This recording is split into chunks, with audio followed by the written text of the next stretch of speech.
Mm. Hello? What the fuck? Hello. Hello and welcome everybody out there in YouTube and D&D land. I hope you're all having a fantastic day today. Before we jump into the action, don't forget to like, comment, and subscribe. All of those things help us out tremendously.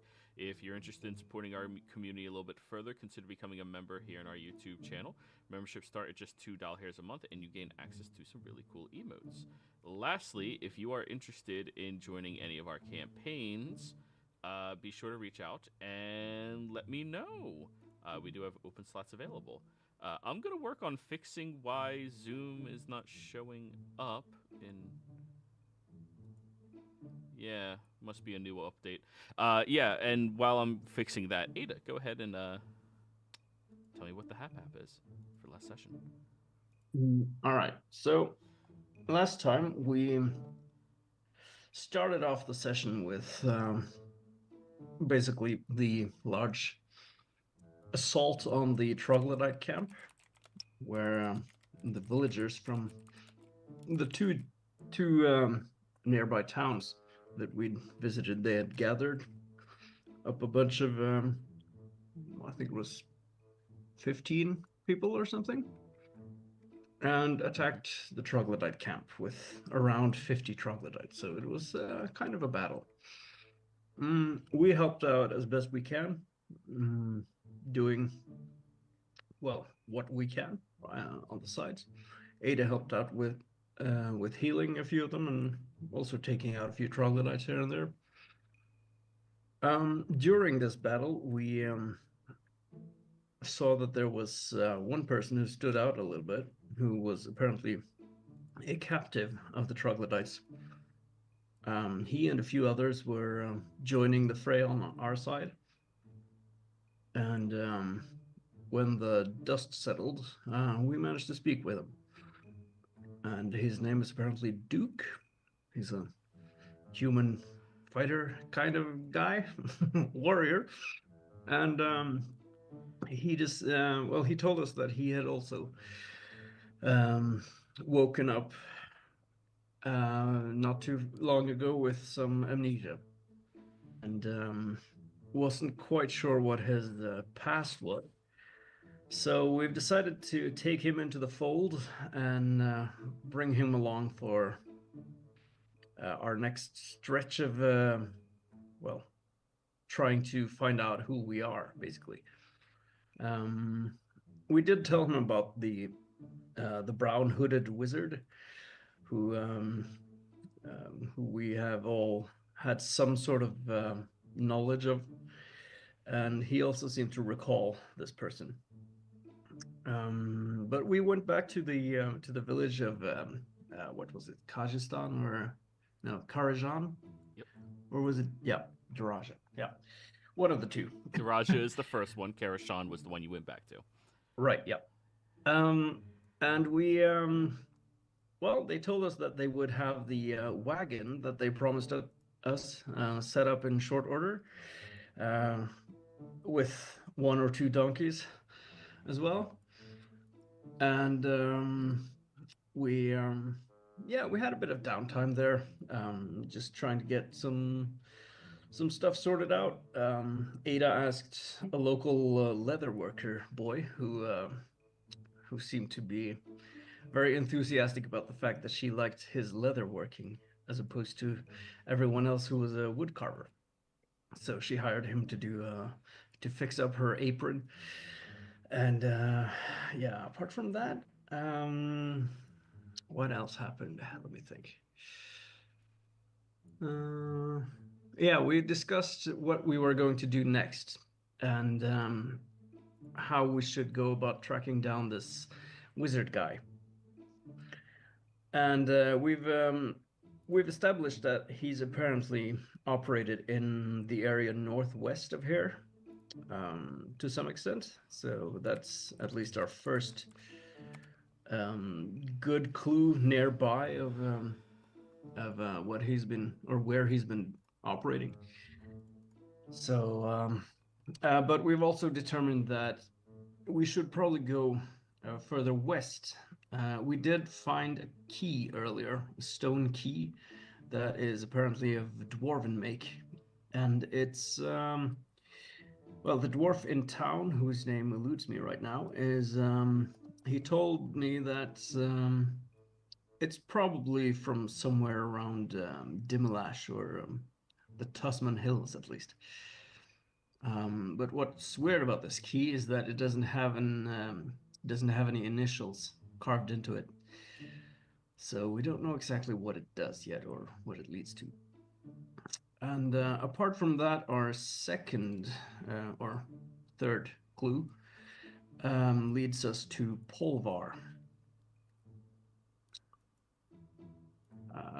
Yeah, which is another place where the wizard was seen earlier.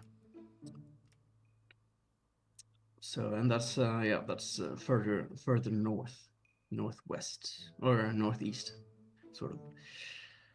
But in any case, we're ready to move out of the bramble woods for a little bit.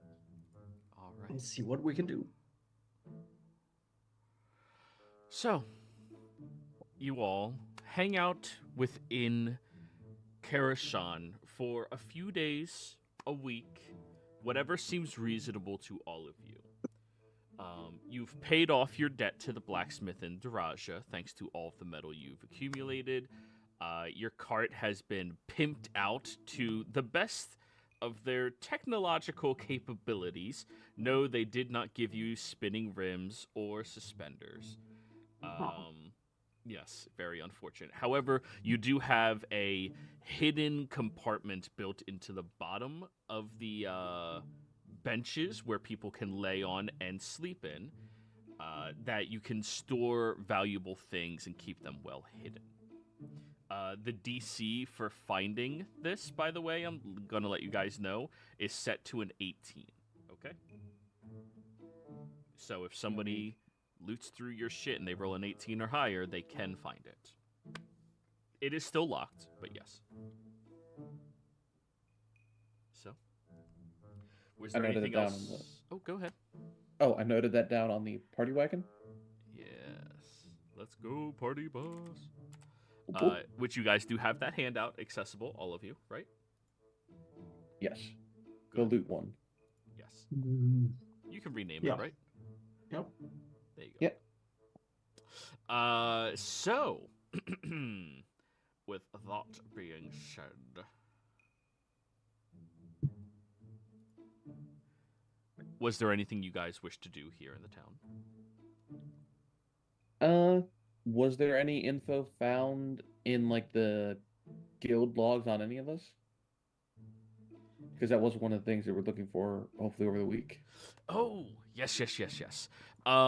There is no particular mention of any of you by names within the guild's logs, unfortunately. None of you are noted as master artisans, within this region at least. Or, if you were not associated with the Artisans Guild. Well, that's one path knocked off.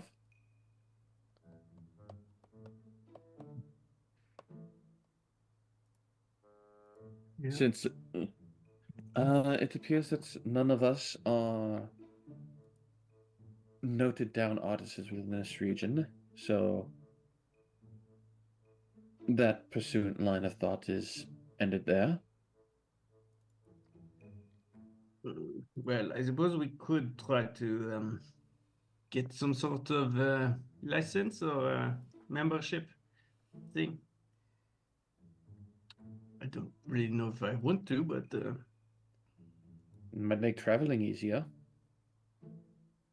sure. Well, we could go and hear what they say. I don't know if it will require some sort of trial or, but we'll see. So I'll go and speak with the elven guy or woman. It's hard to tell. They're an elf. I mean, you know. You walk up to him. Hello, how's your day been? Oh, it's okay. We are sort of pondering our next well, our journey away from here, and I was wondering if there is a possibility for me to join one of the craftsmen guilds, or if you could maybe give some sort of like a letter of recommendation. Well, you're interested in becoming an actual member of the Craftsman Guild. Sure, it seems like it would be a useful membership.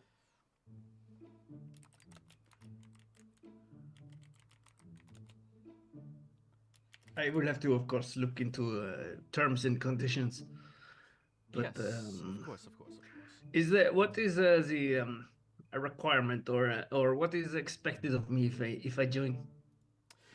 Well, the expectation, if you manage to pass all of the tests and can get into the Craftsman Guild, would be your monthly fee as an artisan member, as well as the availability for us to utilize your talents for any upcoming projects that are commissioned that we think you would be suitable for. You would also gain access to our negotiators when it came to pricing, our recommendation when it came to out-of-towners and other peoples to go to you in order to gain more work for you, as well as discounts on buying of raw material across the realm. However, the requirement in order for you to attempt to do this is for you to prove your artisan skill and talent to 3 different masters of your specific craft. So in my case, it's alchemy or herbalism. Depends on how you see it, I suppose. Herbalism.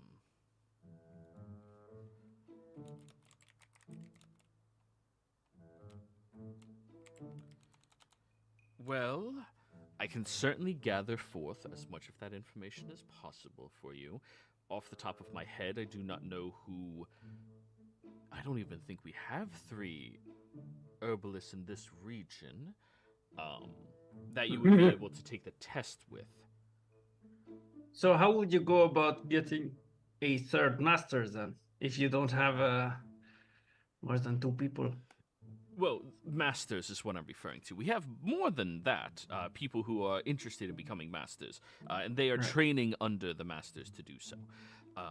But we will reach out to them and ask them if there's any recommendations for the master's letters, and if there isn't, at the point in time that you are going to be tested, you would be more than welcome to do so. If you would like to give your payment for the exam up front, I would be more than happy to make sure it's honorably handled for you, of course. And we will be sure to send out a messenger hawk that'll bring you any specific information pertaining to it. Now, I will say you will need to be associated with a specific shop. Okay, so is how well suited would this be to like a traveling artisan? Would it be difficult to sort of? It seems like it's more suited to someone who is staying permanently in like one place. Much more suited for them, yes, but it is possible so long as you possess yourself, say, a bastion that you can sell your wares out of over long distances, or even pick up other employees, apprentices, to be training through said bastion. You'd be more than capable of maintaining your freedom and traveling. It's just you have to be associated with a shop. And you can always get picked up by a castle or shop where all of their commissions can run through over to you, and you would just need to be able to pay your own shipping fees to have it sent to people. Right. I could set up my own shop, no? Oh, absolutely, yes. So we could be like a traveling alchemy caravan or something.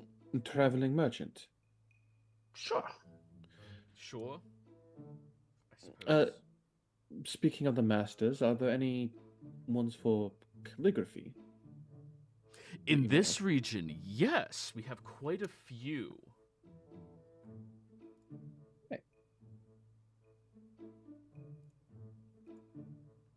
And the same general answer I can give you. If you are interested in taking the exam, it is 5 gold for me to reach out to the masters, where they will set up a location for you to meet with them in order to, well, show them what you have. Now, you do not need to qualify as a master off the bat. You just need to show your proficiency with your tools and have them say that you would be worth us investing into. Well, then here is 10 gold, one for my comrade here and one for myself. And I will hand 10 gold over. Which comrade? The Dragonborn damsel here. Well, thank you very much, Duke. What is your skill? Oh, I thought this was for the calligraphy. Well, this is something we share. Ah, yes. So you both want to become guild members for the Calligrapher Guild. Would that not be... No, that would actually save quite a lot of time. You could both be examined in the same locations. And what is the yearly dues? You can either choose to pay monthly if you have a static location. However, if you're going to be traveling a lot, if you get accepted into the Artisans Guild, yearly is 100 gold. I think we could make that pretty easily. And that is only upon completion of your exam. Not that I'm sure you're all capable, but you do want to complete the exam. Depending on who your examiner is, it can become quite difficult. And you said we need to pass the exam 3 times, correct? 3 different masters, 3 different tests to equal the exam. Ah. Yes. Just be happy you're not a blacksmith. Oof. Why? Our smiths is, he doesn't like many people and also is incredibly socially awkward and has been known to, get into verbal confrontations and even physical confrontations with people who fuck up, he's using quotation marks here, or quotes in the air, fuck up his ingots that he brought for them to use. I'm not sure if you met Jamil. We did. Yes. He has among the highest of standards if you wish to become a member. An individual after perfection, I see. That's one way I mean, of looking at it, sure. It makes sense. You don't want your weapon breaking in the middle of a fight. It is very commendable, but the majority of blacksmiths do not make weapons or armor. They make horseshoes. They make nails. Hose. Yeah, you're looking for a weaponsmith or armorsmith if you're into those. There are blacksmiths that specialize in that specifically. And out of character, you guys don't need to care about this whatsoever, but in the Artisans Guild, they will care about specifics.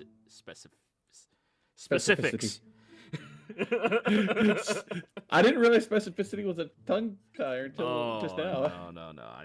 It's... Ooh, fuck that word. All right. Well, I suppose I will also pay for the recommendation, or what you call it. For alchemists, correct? Yes. Do you all plan on traveling more northwards or more to the west? I believe our current plan is to go to EXANDRIA. Very well, then I will reach out for the appropriate masters for yourself off in that direction, and for Ada, I will do my best to find 3 masters in the region. All right. Thank you very much. Of course. I will forewarn you, though. I would not boast about your healing capabilities as an herbalist to the layman. Some organizations seek individuals out who have that skill to make sure that their enemies do not. Right. Sure, I will keep a low profile. Yes. There's a saying around these parts: kill the healer first. Yes. Damson says nothing. But it's a good strategy. Very efficient. Kat, would you be interested in this as well? No, I'm already a master. I don't need other people to tell me otherwise. Fair enough. Are you a master cat burglar or something? A master manipulator. Mhm.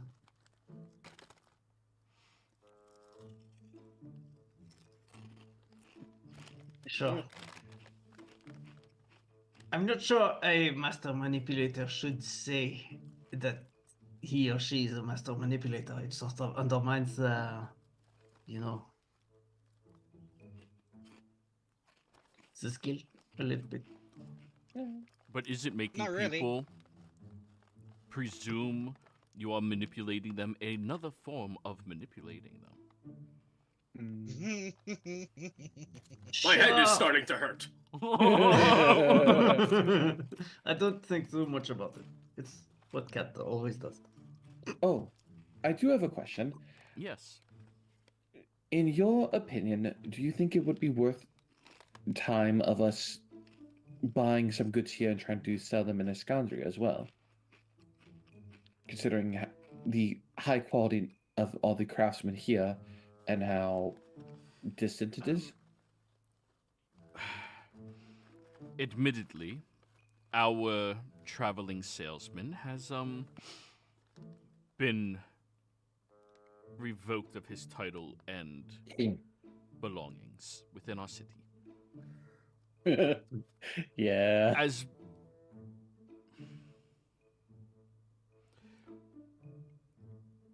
before you leave, speak back with me. I will go speak to our leader and see if perhaps there are some goods that we need sold with haste.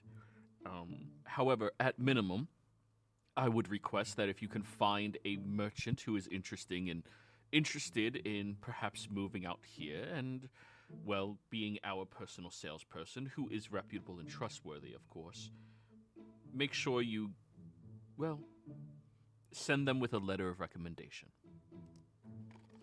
There is money to be had.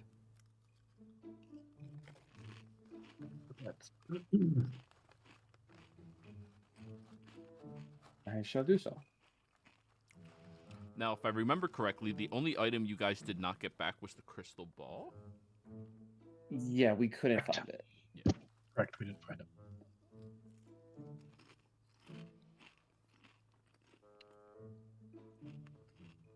Okay.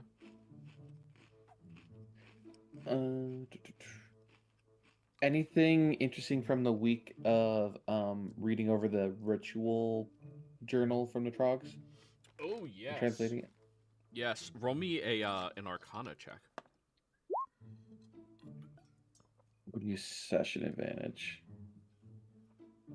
BRB. Okay. Pew.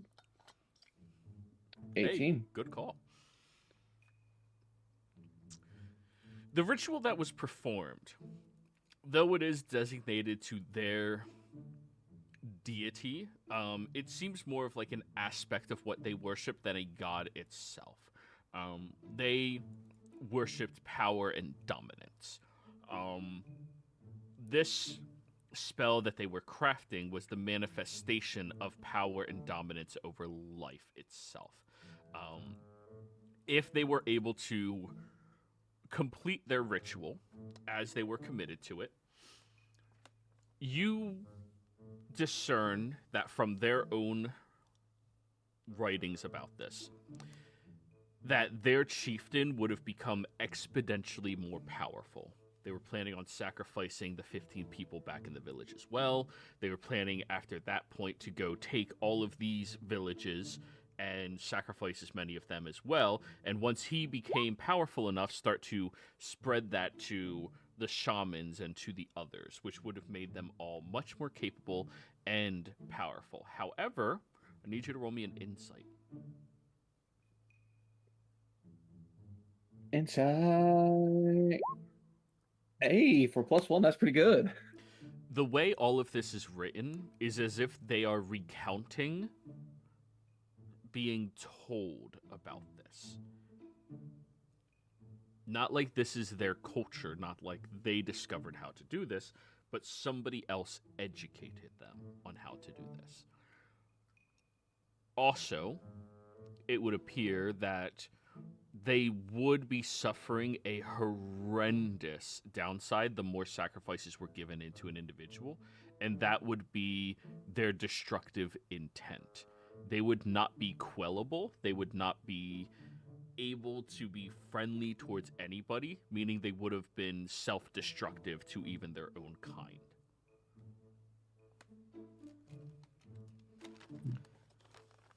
But they were not aware of that aspect. You gleaned that based off of the ritual and the way the magic worked. Okay.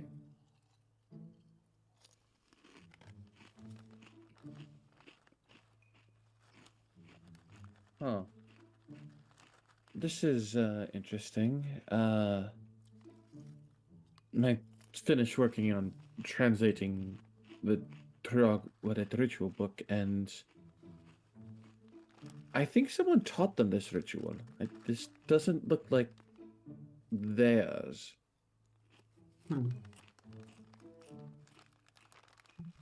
Well, I suppose it would sort of make sense. After the village, they kicked out the wizard and killed his horse. Maybe he's the one who taught them how to do it, to get some sort of revenge. Perhaps. But this is weird. Based off what I can determine of it, the more people they sacrificed, the more self-destructive the person would have become, to the point of being unable to be friendly to anyone. Then there was also plans in here of how they would have started with those villagers, then go on to every village in the area before trying to get all of Ket. Well, the Ket part I'm being hyperbolic about. They just wanted to keep going and going. And they not only would they have done it to the chieftain, they would have done it to the shamans too. So I hope this is the only copy of this. It's makes you wonder what intentions behind it is. Not good. Well, sure, but I mean, like on a grander perspective. I mean, obviously, it's in the short term, it creates problems for the people of Ket, but also for the troglodytes. But after that, there has to be some sort of greater purpose. Or maybe they just wanted to make a joke and turn it into a catastrophe.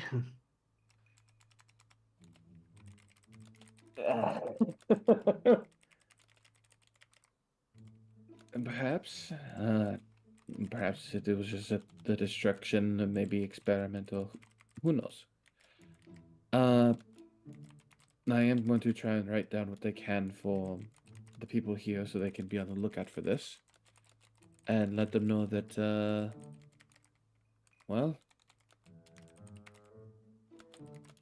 either it was a merchant with some kind of arcane knowledge, or it was that wizard that is looking for you, Ada.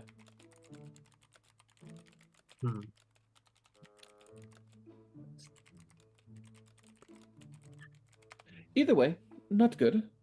But with this, it should hopefully help get all the other villages here more on a high alert for any remainders.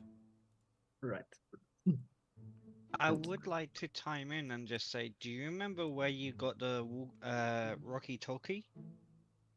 in that one cave where they were holding the traveling merchant. It was in that dark hole. Yes, Mhm. Ramil. Yeah. Meaning, whoever we know who supplied them that item, so we know they had a deal going on already. Sure. You're correct. Yes. So then, yeah, I would agree with Kat's insight that it was that wizard then. Maybe we should ask Ron. He's a wizard. No, I mean, I didn't say that too loud, did I? I mean, he maybe he could tell us something more about it, or maybe even how we could find out where the stone came from or who owned it. Yeah. That would be a good idea. I think we should do that when we head back to Daraja to pick him up before we head off to Escandria, because we're not just leaving him here. Because, you No. know, he's has his lost memories like us and could be important. Sure. I just I still think we should be very skeptical of him. There are I mean there are of course many pieces of the puzzle we don't know, but I have a feeling that well, you know, I found this letter on to the rogue Rathman, Mhm. and well, it's hard to sort of speculate too much in it, but if the letter or the person mentioned in the letter is actually me, then it would seems like Rathwan is was meant to sort of maybe protect me somehow, or I'm not sure. It's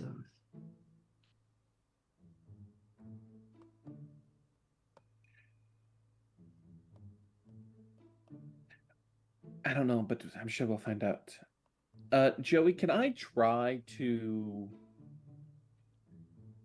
write a note to the chief or to the elder here to let them know what I found in the ritual book without trying to out myself as a magic user?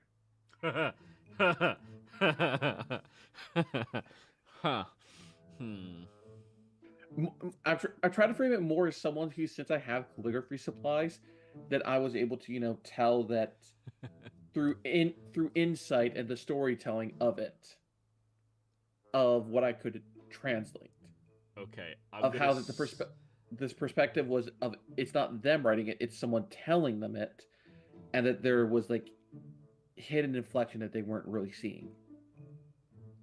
Basically, I'm trying to English teacher this shit.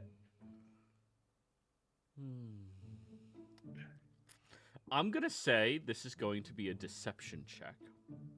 DC 15, which is the highest DC you guys have encountered thus far. Okay.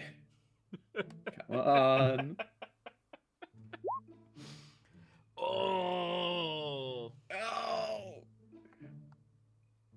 I Start so role playing.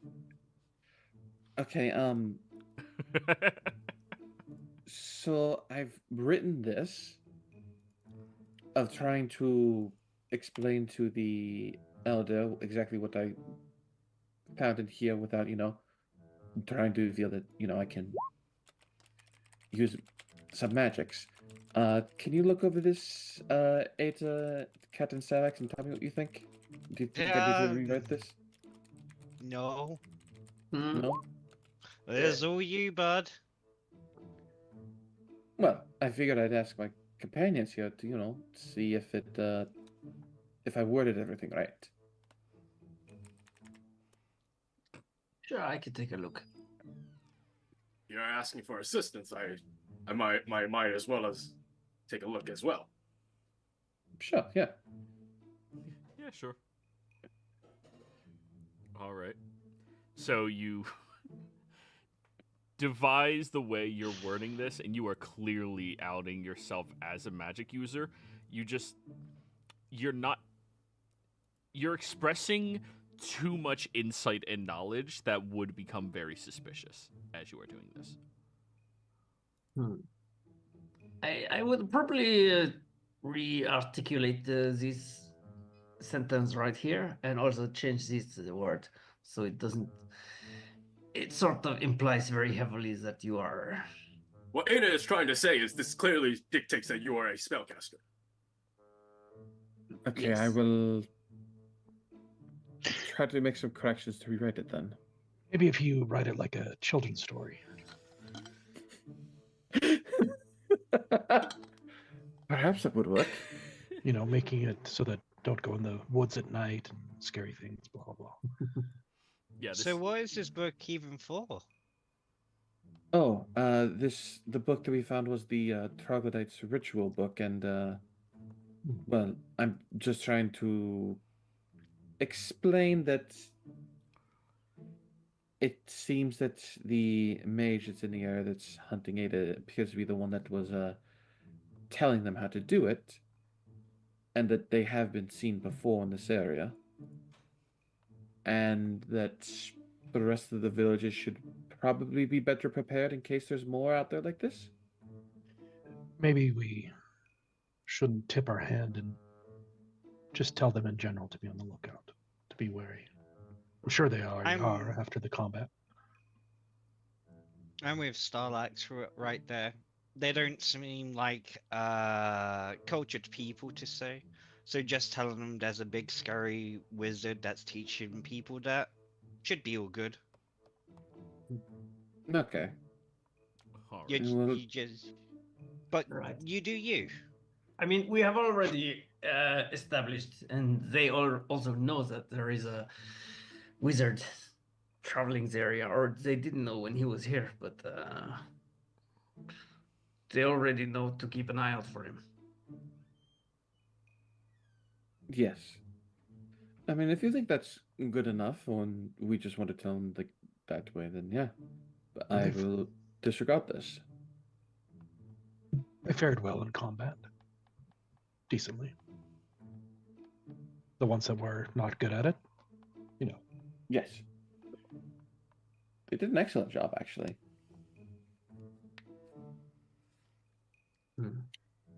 Yes, it would seem we are a very competent group of individuals when we work together. I glance at Cat, sort of like. Burn the witch. Burn the witch. Burn the witch. Seeing as it looks like without me as mage, I'm just going to eat the note I wrote. Oh. Look, Yeah. I have acid breath. It will work. Oh yeah, that's gone before it even touches your fucking throat. You've got snacks now? It's good on fiber. I mean, it's good fiber, but actually we should get snacks from the road, as we also need food and other supplies for... How long is the journey exactly so we can get rations and whatnot? That is a question that you need to ask Marcus, since you guys decided you're going to be following him. The journey from where you are directly to EXANDRIA, based off of the maps you have seen, your guessing would be at least a month and a half, if not 2 months. But who knows what else is in the, well, past the river. So, based off the maps, it should be a month and a half. Should we go for 2.5 months to be safe? I mean, it's rations, so they don't really go bad. Right, can- sure. Rations do go bad.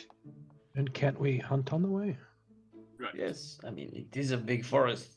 There is always the chance of collecting additional supplies along the route, but I would suggest at least maybe enough to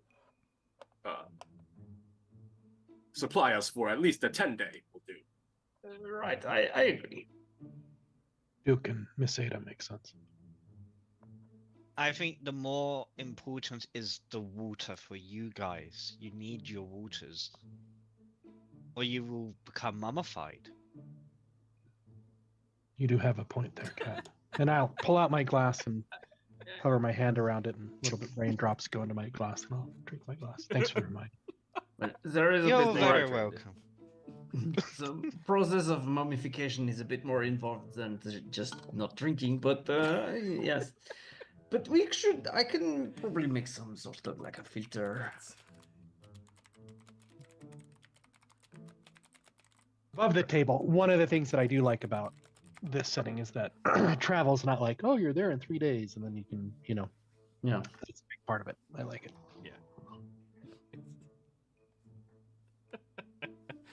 Actually, mummification. Mummification. Yeah, I'll ask Marcus how long he thinks the trip would be. All right, so you're traveling back to Daraja to ask him? Are we all good to head back to Daraja to get Ron, or does anyone need to do anything here in Karshan?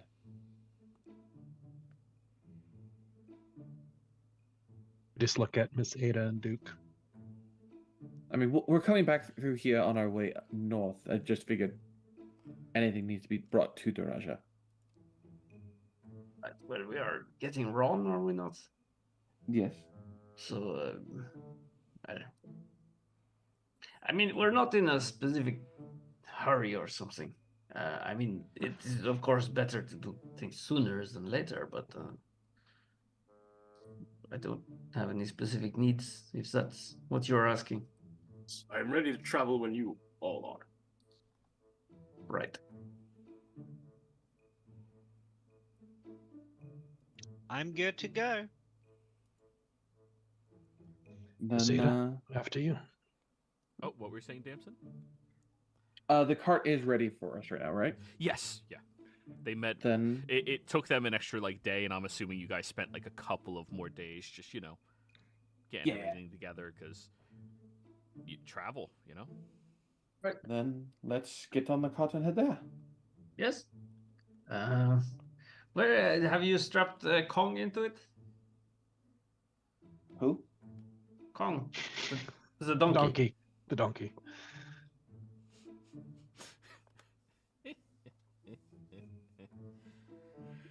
Named last session. I remember. Yeah, that was your choice. I will attach Kong to the cart. All right, Or and try I'll to. walk. you'll walk. So who's doing the And I'll- animal handling? I'm walking next to the cart as we travel. Sitting in the car. So who's doing the animal handling? I can if anyone Oh, wants to assist me. Yeah, I think because wasn't the seat made for you for your tail? Yeah, it was. Yeah. The seat was made for me. Yeah, I'll do it if anyone wants to assist me on it. Anyone else sitting in that seat is going to be sloping backwards by your ass because of the tail groove. It was custom made for Damson's comfort. Yeah. All right, so you go up there. Roll me your animal handling check, Damson. All right. Oh no. Like As I said, soon- if anyone wants to assist, I have. If Do anyone you else need is proficiency? Yup. Yeah. Okay. Do you need proficiency to assist? Yes. No. Okay. Then I Or can't do no, it. yeah, the new book doesn't require that. Oh. I mean, I guess Oh, okay. I could sit in the front then. If I don't have proficiency, but if I can, I'll sit in the front to assist if I can. Okay. So, as you are looking, you see Damson looking on either side of herself, and you get inquisitive as to what it is. Damson's looking for a whip. And you don't need a whip when it comes to donkeys. Go ahead and re-roll, Damson. For some reason, you think land vehicle, and you go, "Where's my whip?" What is my whip? 13, much better. All right, you begin traveling, heading out back towards Daraja. As you are leaving the village, you see a couple of the kids that previously brought you all gifts, and Ada, as you are leaving, they also return your wonderful leather armor to you. Nice. Oh, yeah, I kind of figured that already. And I'll give the 6 cookies to the guy. The boy, I mean. Or was it? No, it was a dozen, wasn't it? I think it was a dozen. Yeah. Oh, Whatever. yeah, because I asked the baker for 2 dozen. So, yeah, he gets 1 dozen, and I'll keep 1 dozen for us. Or me.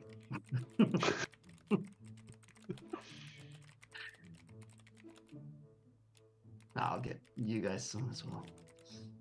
Alrighty, sounds good.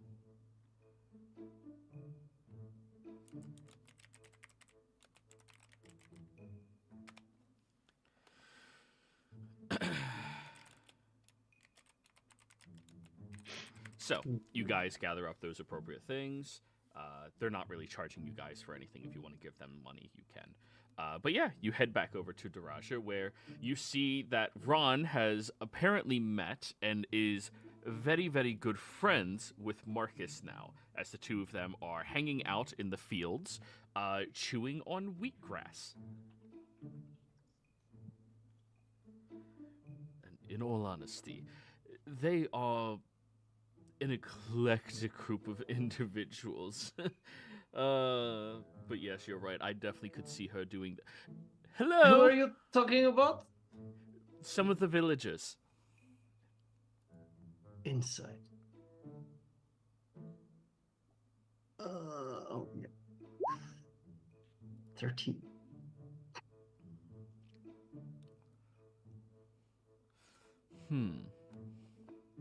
Is it too late for me to do an insight as well? You can.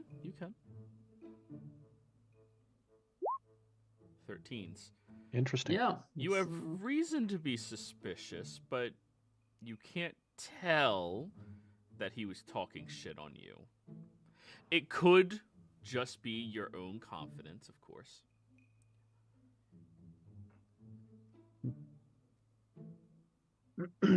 Well, it's good to see you guys are getting along. Yes, we just met, and wonderful fellow here. Yes, I would agree. He is quite an studious individual. I appreciate having someone to talk to who is, how do we say, more cultured. Right. Learned. Sure. All right. Well, we are going to travel away from here now. So if you guys want to come along, that would be you're welcome to. And actually, it would be preferred as well. So. Oh, well, I was just thinking that I do need to be heading out here in just a couple of days. But I could definitely be mobile today. If you are wanting, we could travel together so that, companionship on the road, familiarity on the road, it works out. Right. Good. And you have experience with handling a caravan, was it? Or? Yes, I was the assistant director to numerous different caravans throughout my life. Okay, so but maybe you could give them some tips on how to do the, ride this cart. No offense, Damson. It was just a bumpy ride. It is just a donkey. It's not like you need a whip or anything. All right.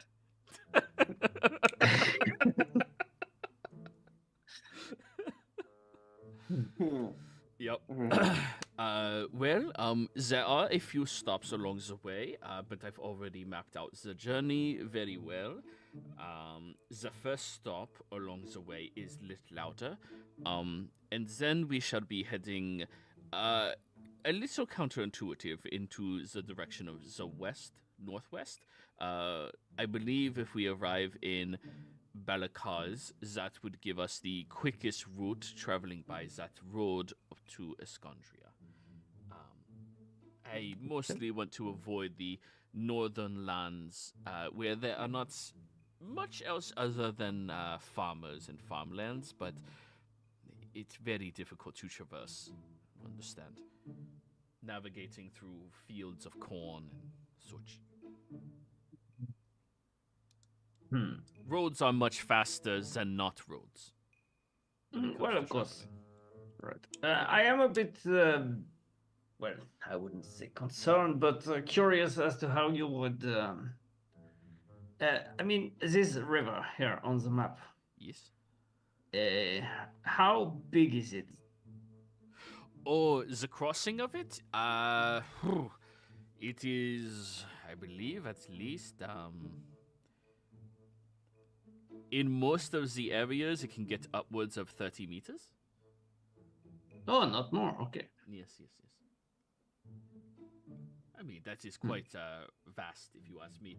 It's the flow of the river in this area is very, very quick. However, there is Lichtlauder, which I mentioned before, which we will be able to join into. They have their own docks that cross across into the other district. Right. It is it is a location. Right. Okay. Maybe, or do you know if there is there a bridge or something? There is their dock crossing that you can take. We all Right. can take. It is. Sure. Lichtlauter is it's a quaint little town, snug around a lord's castle, and they. I don't know. The people are a little weird, but they have all of the necessary accommodations. They have all of the necessary equipment that I need to outfit myself with. I even have a couple of deliveries that I need to make to Zelita. Right. You know, I'm looking at the map. It's maybe it's if there are any settlements or people living in this area near the river, maybe we could like catch a riverboat or a ferry or something. It is as if I am speaking about Litlauter. Okay, sure. They have a dock and ferries. Right. Well, not just to go across the river, but I'm thinking if we could get one and we could travel up to up to Nehez or to this area right there. Oh, If I can ping it, it doesn't work. I cannot afford that personally at all. You need a very powerful rowing crew to be able to go against the current. It flows southwards. Okay. Yes. Well, sure. No, I'm just looking at way do we some way we could shorten the travel. But okay. Well, as a traveling merchant who does this for a living, I have mapped out the quickest route, which is the least resistance. Sure. And also giving us a couple of layover cities or towns to stay in, so that we can re-equip ourselves and not burden our beasts too much with additional storages. All right. Well, I will trust your judgment. Very good. Well then, shall we be going? Sure. All right. I will be taking the lead in our caravan. I have a very simple cart. With the remaining supplies that I have, there's no reason for me to bring something bigger.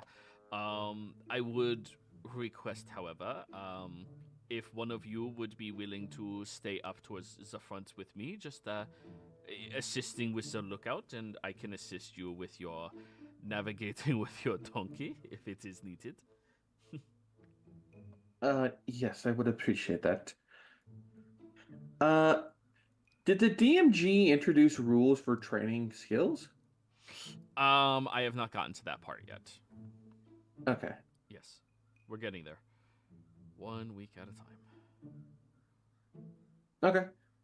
Yes. And also land vehicles are no longer a proficiency. Oh, really? Yep, they're not needed anymore. Now it's just straight animal handling. Okay. Can I attempt to learn animal handling while doing this for the month? We'll find out when I get to that part in the DMG. But yes, if we can, then we will count this as 1 month. Okay. Okay. Who wishes to be up front as the protection? I'm gonna look at Duke. Yes, that would be me again. Wonderful. Well then, let us go off. You all picked up rations, let's say for a 10-day? Yes. Good. You have plenty of water? I always say have twice as much as you think you'll need. See, Marcus is smart. Water is more needed than edible food because you get more from it. Yes. How much is it to purchase some barrels of water? A full barrel of water should run you, well, around these parts, they didn't charge me anything for it, so... There's just, procure a barrel. I think that Okay. Wait, person you've over been there has paying them. for water? Well, yeah, they have a well. Who pays for water? It comes from the sky. Damson, to you, paying for water actually sounds reasonable. And expected. Well, it might come from this guy, but sometimes, it's not always so easy to collect, and it could be dirty or various sorts of bacteria in it, especially river water.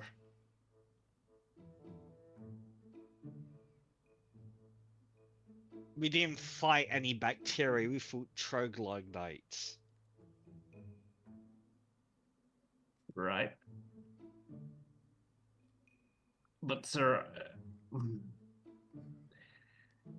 well, how to say? It's there are in sort of very small sort of enemies that you cannot see, but they can hide in the water and make you sick.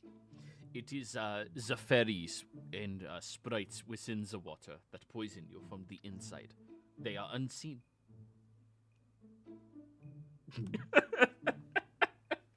Right. Welcome to Education and Average Commoners. Bacteria? You mean the Fae?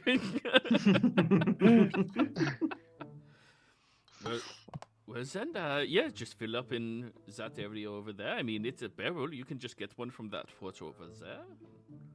All right. I will get enough barrels for, 20 days? 10-day. He recommended a 10-day, so double to 20, yeah. Yeah. Very good. Well, then, let us be off. Are you leaving anything behind for the barrels you're picking up? What would I think the running price for a barrel is? Price. You're in Daraja. It's trade. Trade. Yeah, Crap. What do you leave behind? for barrels. Cat, maybe? No, I'm kidding. Nah, cats are free. You just catch them off the street. I'll leave behind the 6 troglodyte spears. That's nice of you. Here, have these very crude, disgusting, barely functioning spears. I'll take these nicely crafted barrels. And we have a lot of rope if you want to give him some rope. Oh yeah, rope is. I'll Awesome. give him some rope as well. Yeah. Yeah. How many feet? Of the party. We picked up, I think, 150 feet of rope. Yes, I 250. remember the 150, not the 250. Yeah, it was 200. We had 5 50-foot rough hempen ropes. Oh, there you go. 250 then. Okay. You did leave Yeah. one while you were spelunkying. Remember when you were in the caves and crawling out, you had to leave one there? Yes, I'm talking Yeah. about the ones that we got from the troglodyte loot. Oh, okay, then yeah. Yeah, I'll leave behind 100 feet of rope then. Perfect. Somebody sees As you well. taking the barrels and just leaving rope there, and they go, "Thank you," and go about their business. Simple That is a folk. very good trade. Yeah, rope is good. So you guys gather up. Well then, what shall we talk about on our journey? Should we discuss a little bit, or do you want to know more about stories of the region, or? I think we should sit in awkward silence. Very well. I was going to say stories of the region. Right. Well, okay.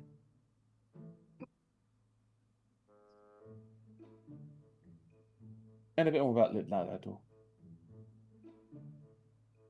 Oh, I thought we were doing the awkward silence.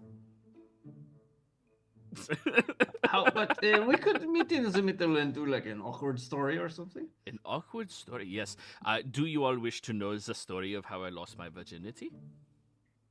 Oh, Yes. Wonderful.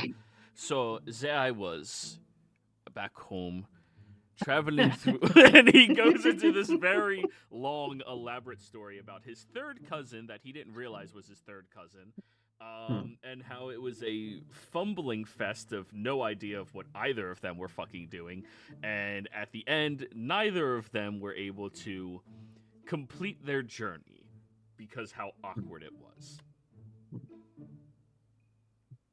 It is a significantly awkward story. Nice. So, enough about virginities. Funny thing about those stories, you can only tell them once. So, Well, to the same people, of course. that is true. So you want to know more about the region that I hail from? Yes, please. Sure. Very well. Bakloonish, nope, map of Greyhawk. So, as you all know, I hail from the Kingdom of Narud. We have beautiful rolling hills and mountains and vast, beautiful wonderland. But what most people do not understand is our country was founded by heroes of the realm. Wonderful individuals who had managed to protect us from tyranny of dragon kind. Slayers of bold, chromatic beasts. Much like Damson. Well, of course, you're not a dragon, you're just like a small dragon. She doesn't know how to respond to that. Well, it's very curious how you do you know Damson if you have some sort of a relation or ancestry? Well, I suppose you're still amnesia. I don't know. I mean, how do you know you're not related to a dragon? Well, I don't look like one, at least. So, if so, I mean, it would be much further back, but I don't think we are compatible species, phylogenetically speaking.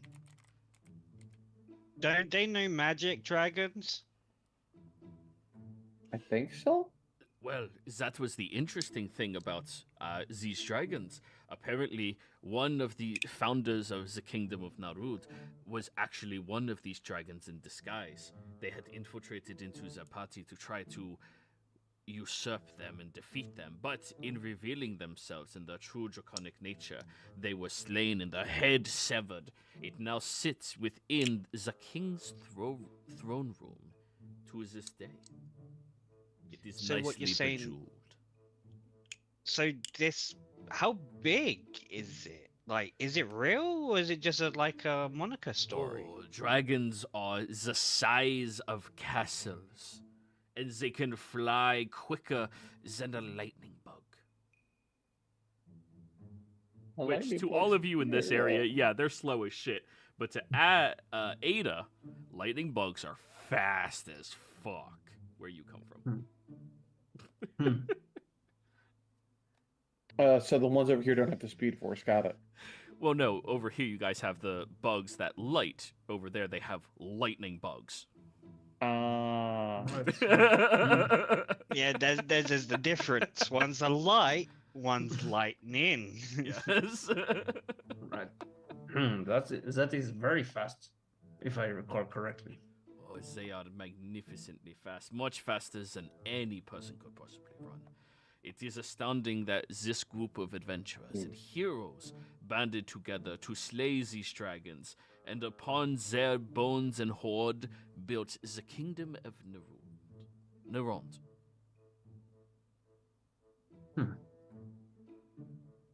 Huh. So, what is the royal family? Is it still directly descendant, or is there? Yes. Their bloodline is nearly as pure as water. Interesting. 20 not noble. Ew. Just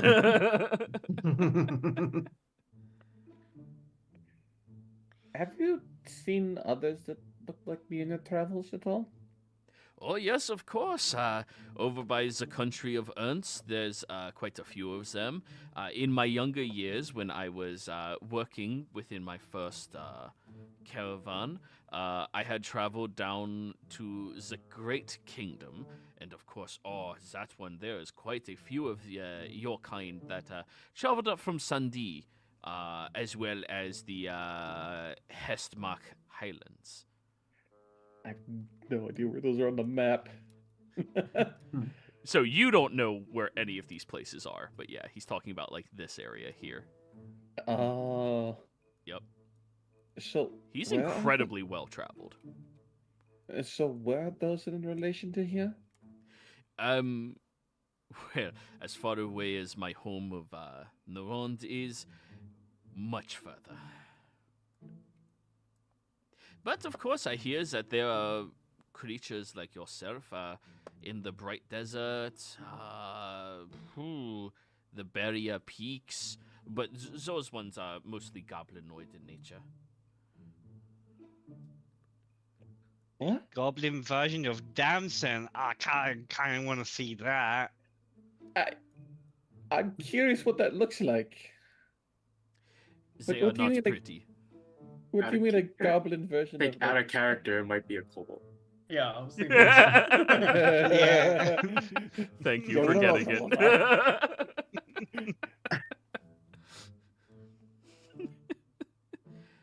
But yes, I'm hoping in my later years I will be able to travel more up northwards.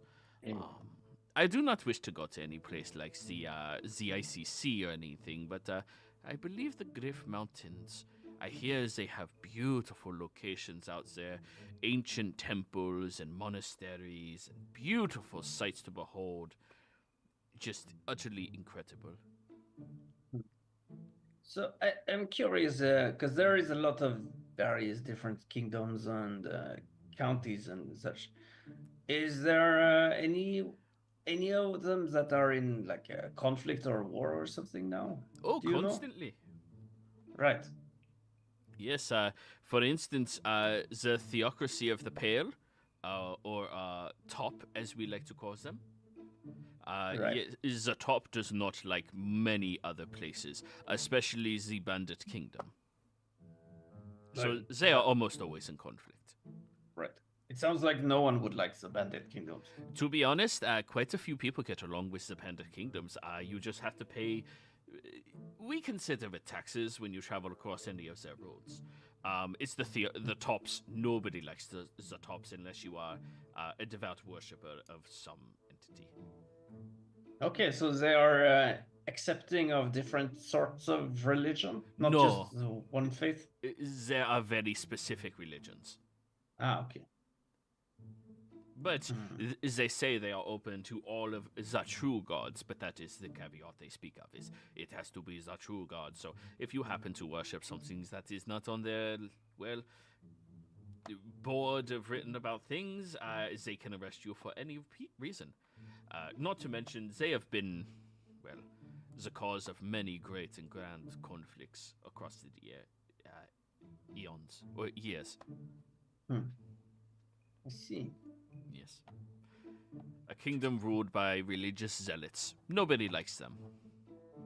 They sound awful. They really are.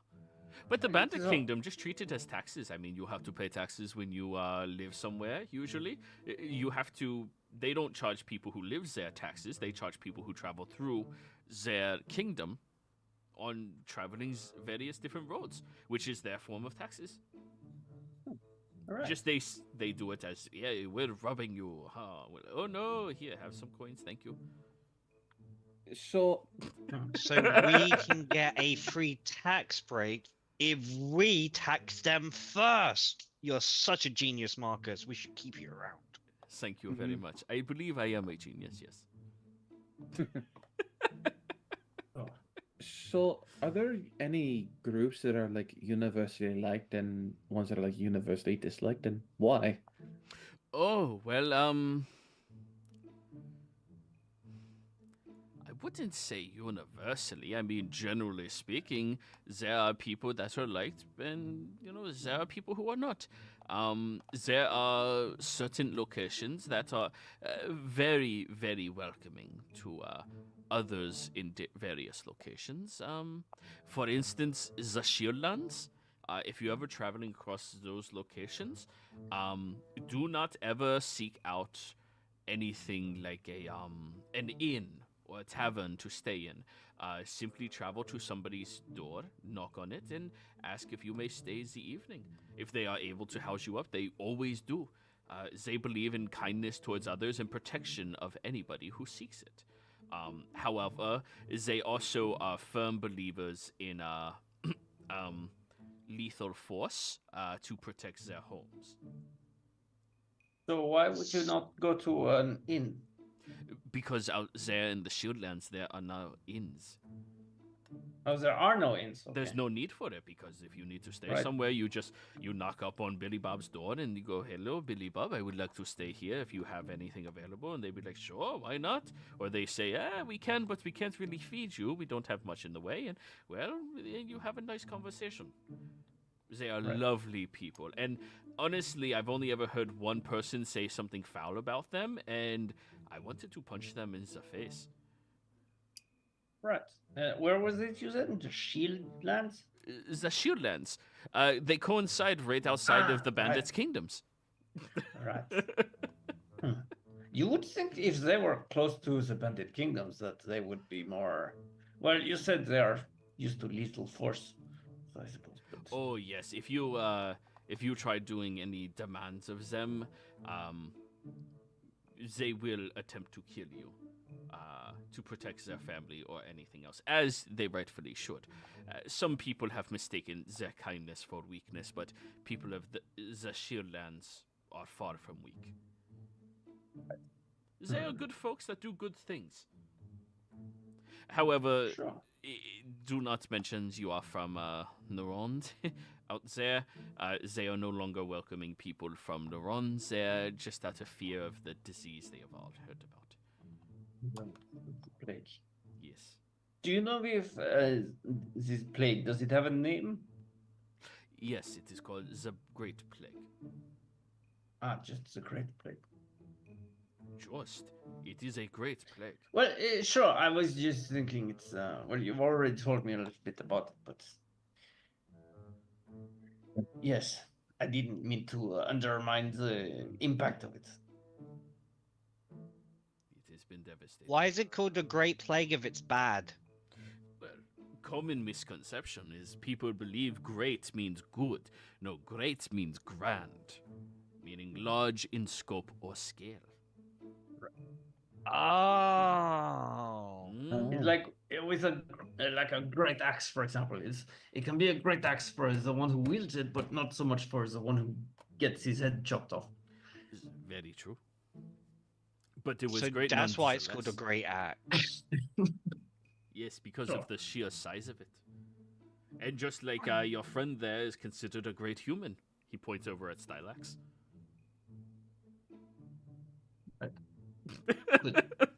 Could say he's also a grand human. Well, no, What- that is reserved for elders. No, No. that is if you say parents, sort of, right? That is correct. I Their don't form know of why- common is so weird. I don't know why, but the word G-man makes more sense. G-man. Yeah, short for great man. Yeah. Yes. But anyways, you guys continue your journey, and it is going to be over a week of travel before you get to the river where you will be able to enter into Litlauder. And when we come back from break, everybody, I will be able to give you all a description and his telling of Litlauder as for what you can anticipate. We'll be right back.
Yeah.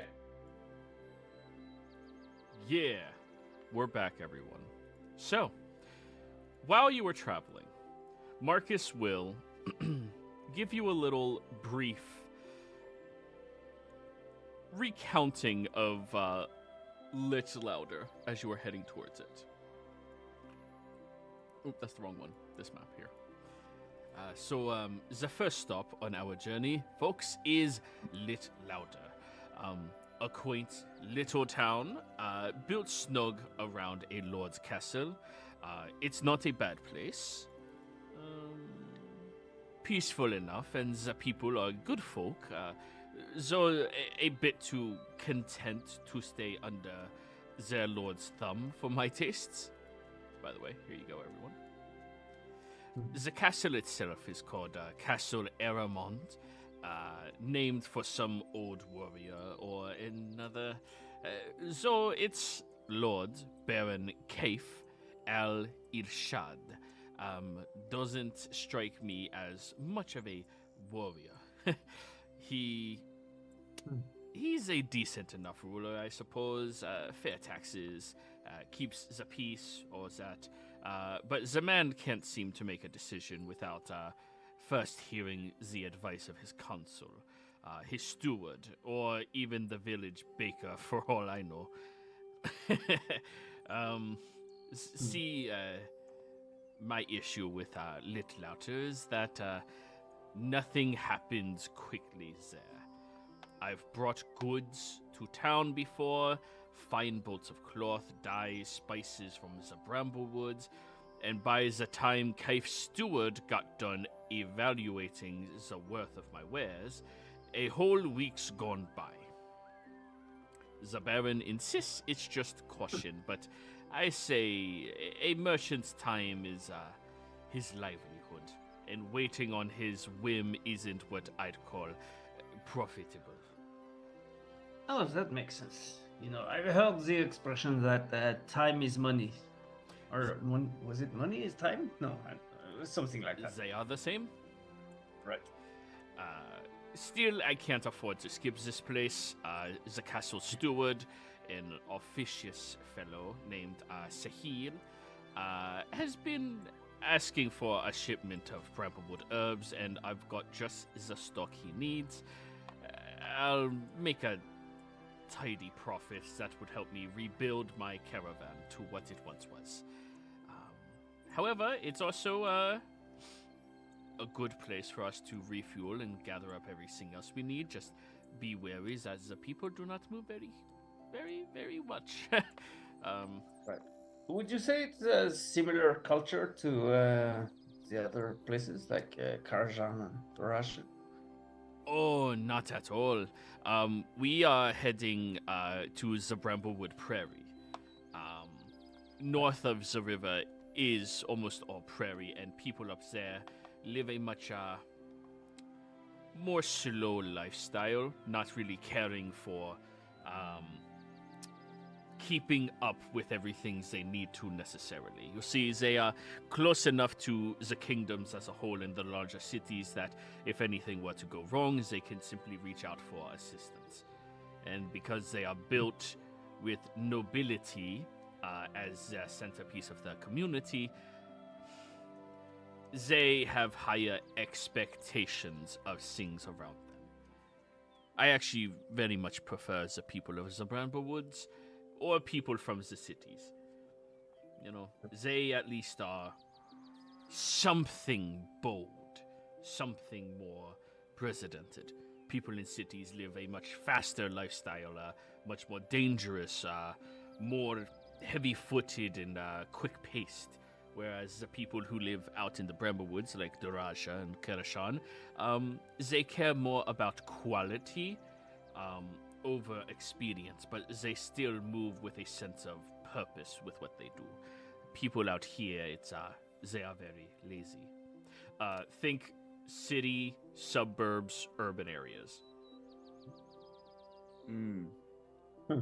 These places are the fantasy equivalent of suburbs, where people are lazy and annoying. I live in a Do suburb. we need to roll? Do we need to roll for how many Karens are in this section? I already did. So, And then How many Joey, one other HOAs? question. Oh. Sorry. Go on. As we've been traveling, what's the weather been like? oh, very nice. Not bad at all. Relatively clear, a little bit of sprinkling and showers. For this time of year, it's actually been very clear.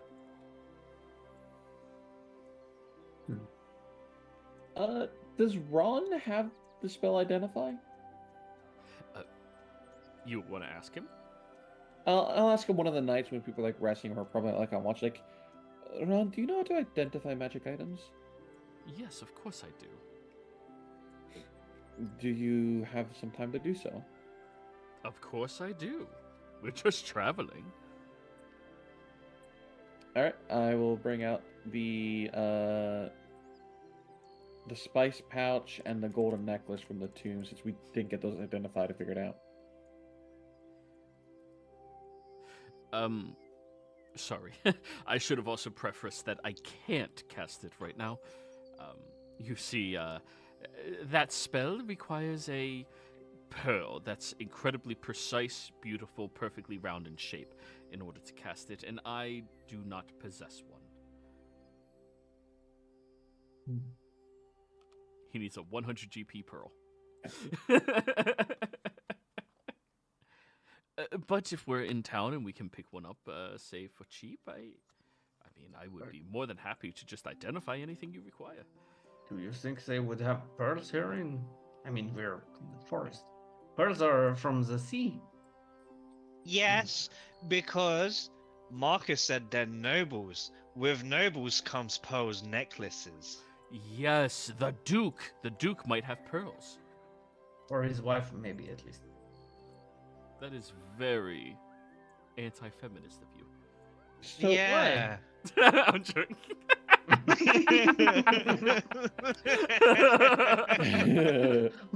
What is this feminism you speak of? We best not talk about it.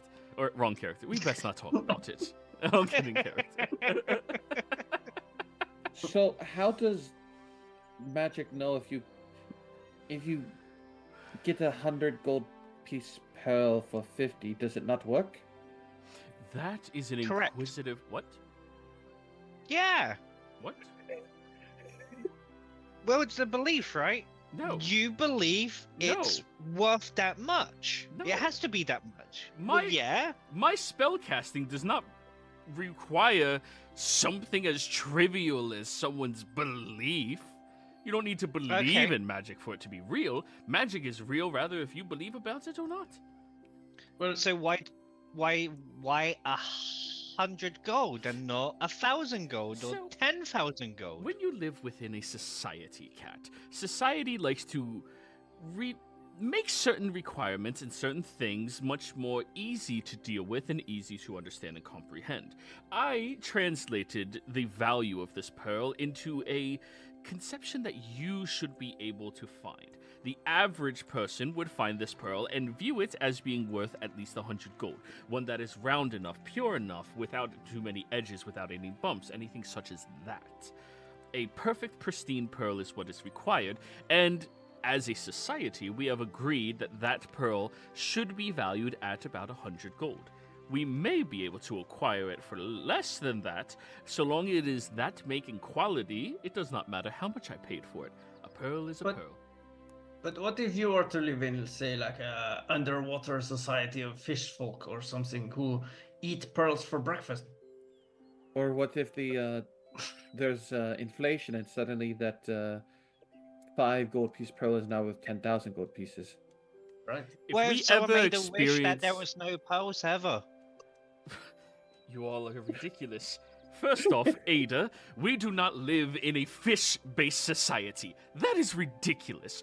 Who Well, would it's a ever live in a... hypothetical. Yes, and I'm sure they have their own system for valuing pearls. We don't adhere to their system, just as I do not adhere to the systems of people who care about wearing fancy hats and eating vanilla wafers on certain days of the week to show their faith. Right, but it's based on what you look demand and supply, right? Let me So get... if Oh, go on.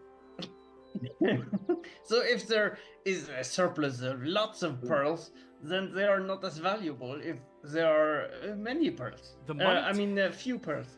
All right. Well, first off, I need to correct her because she really bothered me with that. He points at you, Damson. If inflation ever gets to the point where 5 gold becomes worth 10,000 gold suddenly, all of civilization will crash. I do not have time to explain basic economics to you. However, if a time comes where that happens, we are robbing every fucking noble and possibly his wife ever. Okay?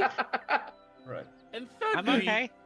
Cat, you said something, but I forgot about it. It was so ridiculous. I'm not learned to these things, but I'm also assuming that should prices change, you would change the way you described it as 100 gold pieces to the proper equivalent. As you've said many times, it's based on the look. You, my friend, are by far the wisest person in this gathering. So Pat if you on the shoulder at that one, Stylax. Congrats, Ron likes you actively. so what would happen? He said the same thing as I did. No, Did. it's how you say it. So what would happen if someone used like magic on you to make you think that pearl is worth 100? Would your spell still work? No, because magic of the arcane variety does not give a hoot about your belief. Magic exists. It will do what it does. Yes, But I how agree. does the magic know whether the pearl is worth 100 gold or not? What if someone sold you a pearl that is a fake pearl for 100 gold? Then And magic it's- would not flow through it properly, and the spell would fail. Not that I am proficient in the ways of the arcanes or anything, but I do believe we are focusing too much on the matter of perspectives of the individual on the item. I believe Well, the way of the weave works in mysterious. What It if is this- not mysterious. The weave works in a specific way. You just need to be trained to know how that works.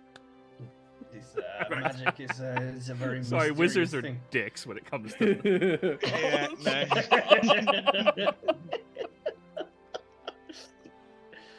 We just have a group of magic atheists. yeah. Listen, I No, don't care if you believe it or not. Fireball will kill your ass.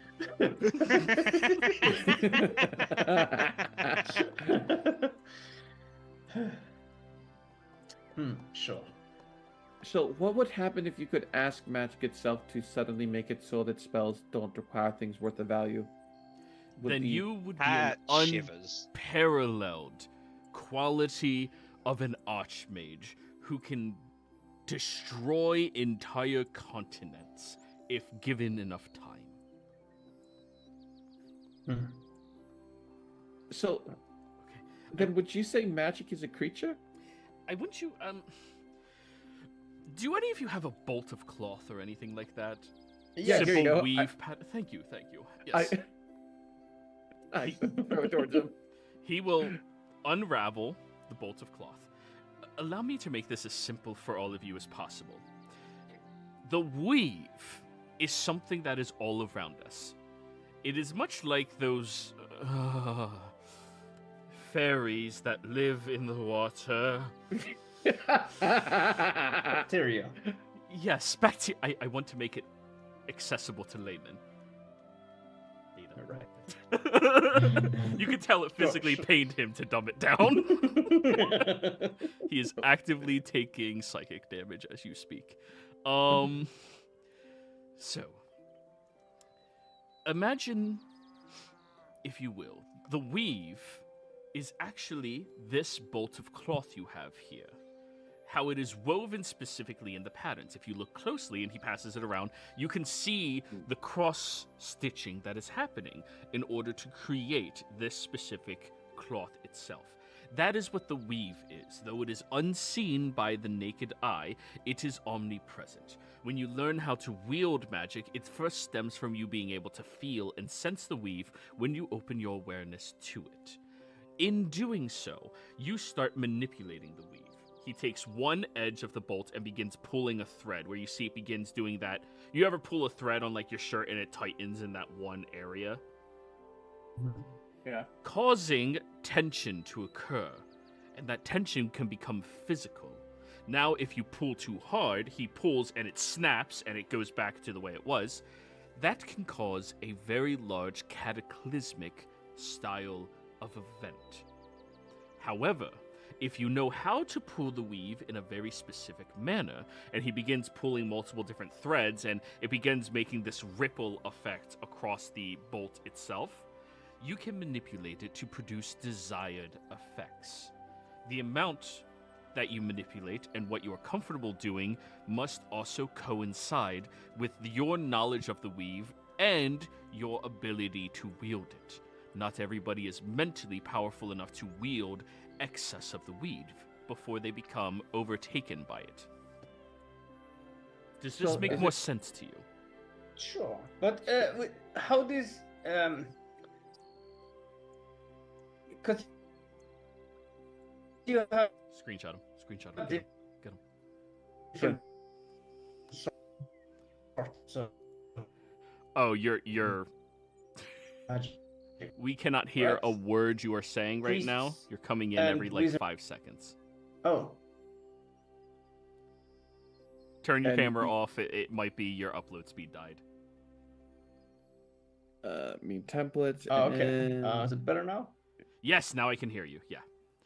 So Alright, I didn't is hear this better? anything you just asked, so you can Ah, okay. go ahead. Yeah. So what is if you have like a priest and a wizard? They have different sorts of magic, right? Yes. So depending, But does it all come from the weave? all magic flows from the weave or is produced by disturbing the weave. There are 3 distinct classifications of magic wielders. Now, it can be broken down into dozens of other different archetypes and stuff as this, but let's treat this as a a 101 type of class. Yes? There are those who have their magic gifted upon them by an otherworldly entity. The entity, he pulls the fabric out. Stylax, if you could, I would like you to push against the weave right here so that it bends and bows in a specific direction. I will attempt to do so. You begin pushing and you begin noticing how like the pattern, how the tapestry begins like moving and like melding based off of where you put pressure. The entity puts pressure upon the location, and you as their divine source or otherworldly source are able to wield that magic that they are pushing in your direction, assisting you by commanding it through words. These individuals I like to refer to as cheaters, clerics, warlocks, things like that. They cheat to obtain their magic. They have something else give it to them, and they just wield it because something more powerful that can see the weave itself is manipulating it for them to gain their desired effects. Now, there's a third classification. These ones are far more rare than anyone else, and these are innate casters. People who comprehend the weave or whose physical body directly interrupts and interacts with it. They can wield the weave out of intuition. They're able to cast spells out of forethought within themselves, or by sheer force of willpower. These are the most dangerous types of casters there are, because most of the time they do not comprehend how to effectively wield it, and if they ever push themselves too far, can cause large disturbances in the weave as the weave flows through them. Now, I need objects in order to produce many magical effects. There are some that I do not, but for the purposes of identify, what the pearl does, and he begins taking threads and wrapping it around the pearl, is it naturally brings forth the weave and begins pulling at specific threads within it, seeking out the information that I am desiring about this object. And the object on the other end Stylax, can you pull one thread opposite us and just twist it around your finger? Be careful with the thread. It costs 55 gold. I mean 100. Yes. So, as you can see, his thread is wrapping around his finger. Let's treat his finger like that is the magic that I am trying to identify. What the pearl is doing is pulling at a different thread, and it works in such a pace and so magnificently that it keeps pulling through the weave until it finds the two threads that connect with one another, and then pulls that information. Stop twirling, and he keeps twisting, and it pulls that one single thread all the way around his finger and brings forth the information I desire. That is why the pearl needs to be perfectly spherical.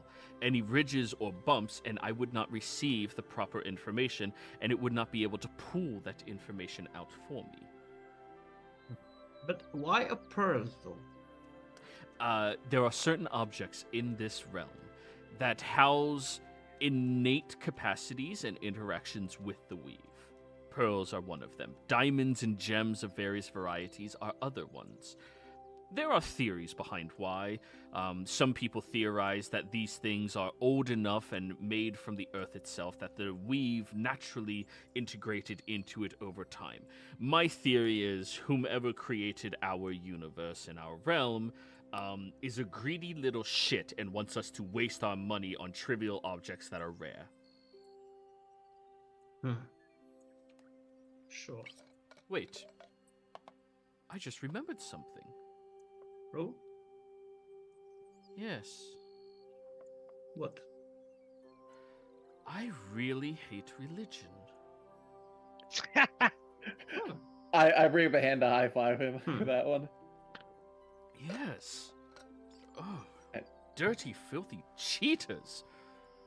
For your sake, Duke, Ron woke up in a similar situation, but he almost was killed as the party, as you with the amnesia, so he's slowly regaining information. And this region is super racist against spellcasters, so he's been like shush about it until you started traveling. The only reason he's openly talking right now is because Marcus from Nerond, they're okay with spellcasters. Like, there's distrust towards it, but like in this area, they actively despise and want to kill mages. But I suppose it makes sense when you explain it like that, because, well, it's like sort of the same with, different herbs and plants. Some of them have various inherent properties that you can use for medicine. Other you can use for poison, for example.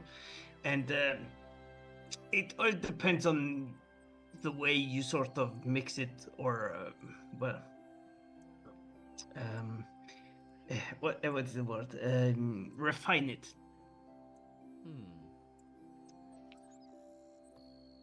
So,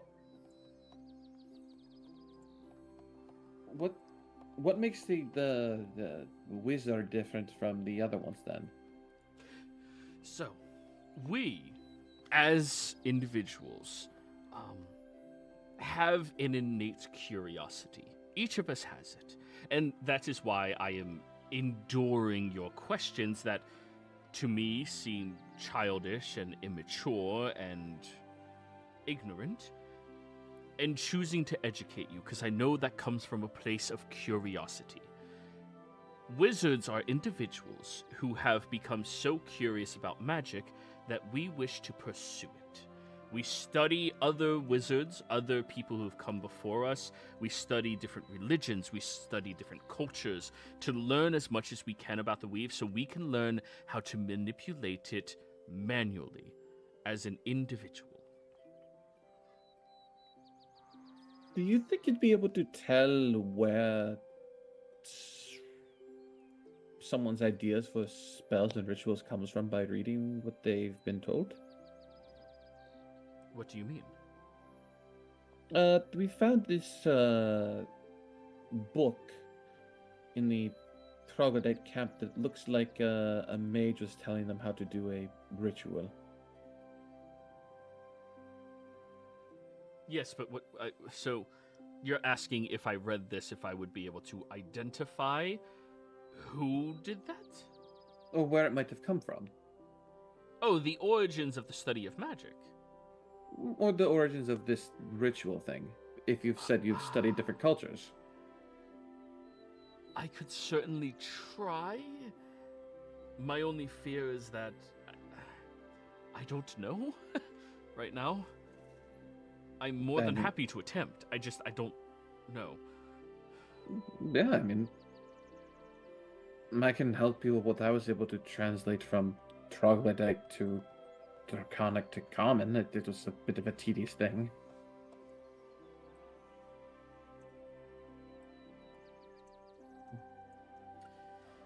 Yes, if you translate it, I'd be more than happy to look into it. Yes. If you translate, I'm more than happy to look into it for you. Yeah. It's the least I can do, honestly. I'll give him that to look over while traveling. So, also, how do you know what you are if you are magical? What do you mean? Like, I've seen him with his book out, right, for wizard stuff? Yeah, every time he's casting Alarm, he takes out his book and ritually casts it. Like, I see you take out your book every time you do that little thing with the silver threads. Do you do that with all the things you do? Why, yes. Well, not all. Most of them, what I am doing with my book is I am ritually casting. I have written down the books, but as you can imagine, wielding magic for a person who isn't innately born with it or cheating to gain it is incredibly difficult. And as such, sometimes I can't always recall the specific portions of the spell I have to do, so I have to read through my book to find it. That is when I'm casting it ritualistically, much more slowly without the cost of my mental stamina as well. But for you, this is quite curious.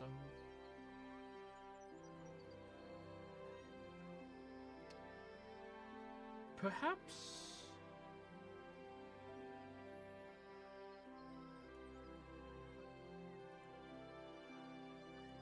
Can you describe what magic is like when you cast it? What do you feel? I feel like it's coming from inside it. Can you give me an example? Cast a spell, please, if I can observe.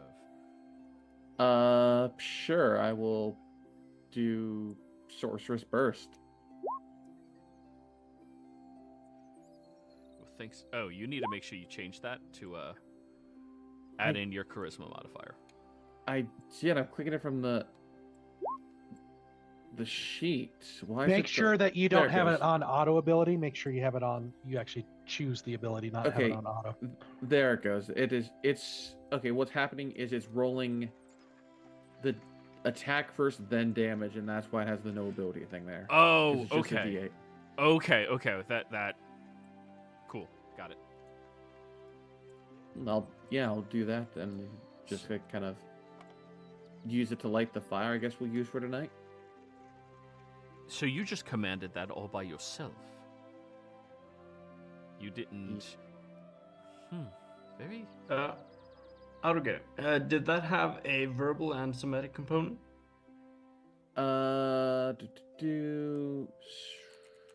Verbal and somatic. All right. So just kind of like point my hand towards it, like ignite. So can I try to do the same thing?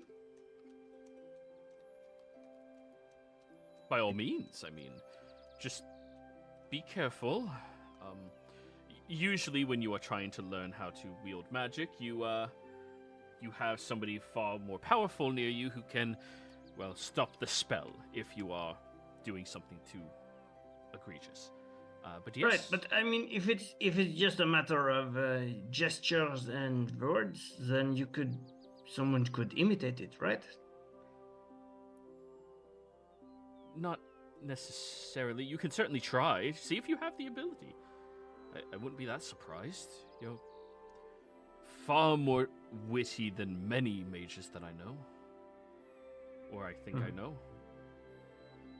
Do I look down on other mages? Probably. That seems rude. I don't know. They're my peers. Huh. Or peons. So Ada, you do the same hand gesture as best as you can and use the same semantic components. I'm gonna roll an Arcana check from him.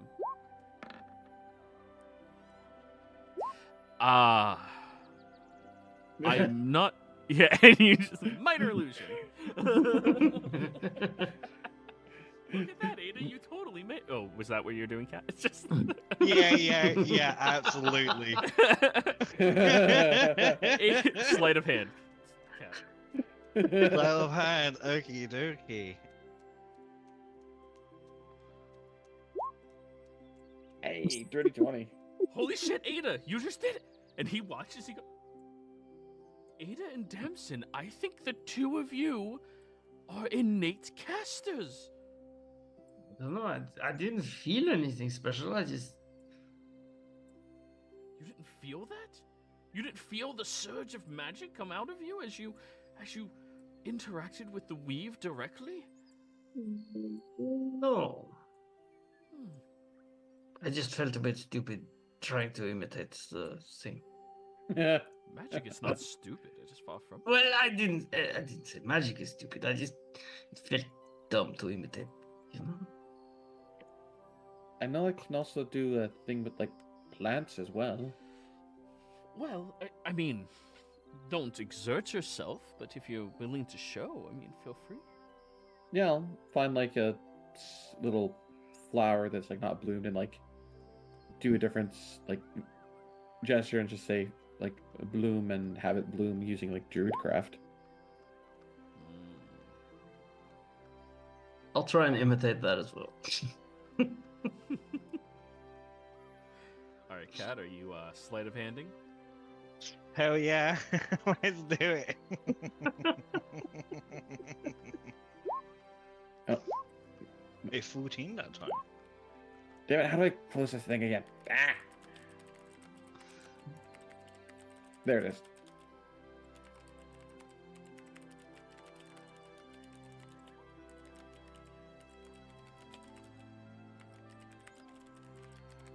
$14. Does that beat your passive? Stylex notices. I think that's it. My passive or? Yeah. Nah, that beats you. Yeah, it beats me. Yeah. Yeah. Stylex, you notice Kat's kind of like hiding in the back and like casting a little spell, but holy shit, Ada, you did it! You can copy anyone's spell that you see.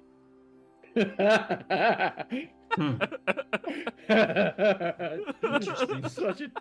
Such a dangerous president. I love it. Will you accept this flaw, Ada?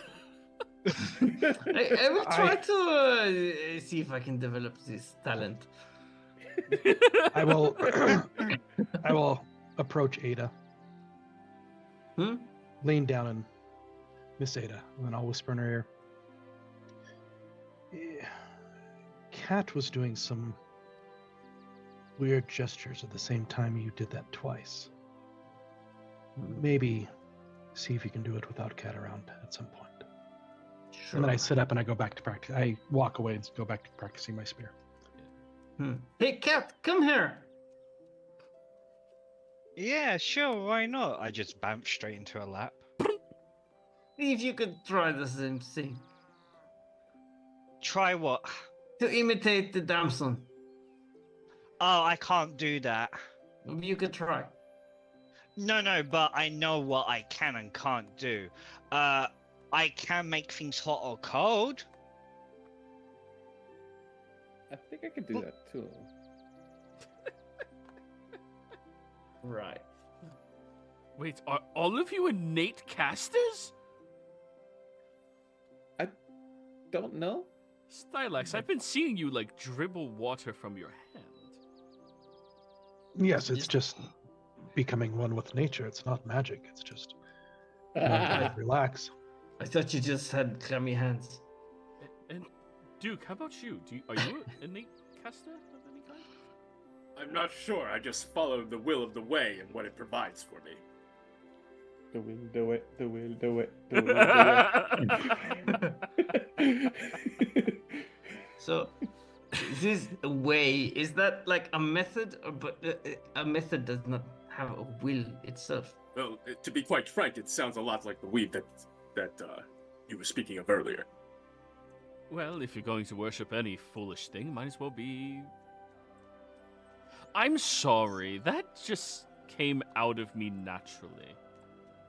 I'm usually slightly more personable.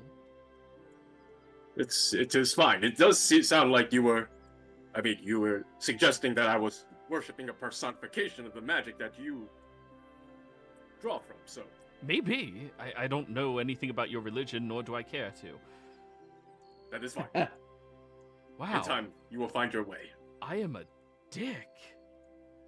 He just looks down at his hands. Well, it's a good thing you're not named Ted, because then you'd be addicted. Yes, it is good. I would not like to be a pun. Right. Oh, I can't wait for you guys to find out his. So if we're innate casters, are there different types? There are And many. if so, how do you figure out what you are? Well, some individuals that are innate casters never find out what they are. They just have small abilities and they never really pursue much more beyond that.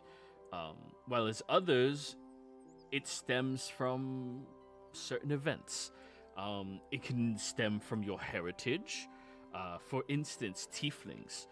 It is very common amongst them that they become innate casters because of their heritage to something demonic or fiendish. And they have magic that surges through them like these greater beings, just like demons and devils. It is in a similar sense for people who have heritage that are akin to gods, but those are incredibly rare, like astonishingly so. And perhaps maybe you have a connection to a dragon in your lineage, in your bloodline, that your body just naturally coincides with the Louis more. I would say that if you wish to learn more about your capacities, learn about your heritage, where you come from, the circumstance among your weave. There are strange situations that occur where people are introduced to a strong surge of magic and their body adapts to it, becoming an innate caster. It happens commonly among mages that practice without the supervision of a more powerful mage, where they attempt to cast a spell that they saw someone else do once or twice, and they don't realize the work that goes into learning how to pronounce everything perfectly, use the specific hand gestures perfectly, have the necessary components on you, and then get enveloped with the magic that they surge through. Majority of them die. But some live and just have an affinity towards that type of magic. This is. Do you think is that sort of like if something, this kind of surge were to happen to someone, could it potentially bring someone back from the dead? I do not study or practice anything when it comes towards necromancy or the dead. It freaks me out. Right. It's just that cat hair came back from the dead. I'm Hello. sorry. I'm sorry. What is that? Why you're looking? I thought you just got different clothes on. Oh, I don't wear clothes. You have that adorable hat and clogs. Oh, I mean, And cloak. They're accessories, not clothes. They're different. You see his nose begins bleeding.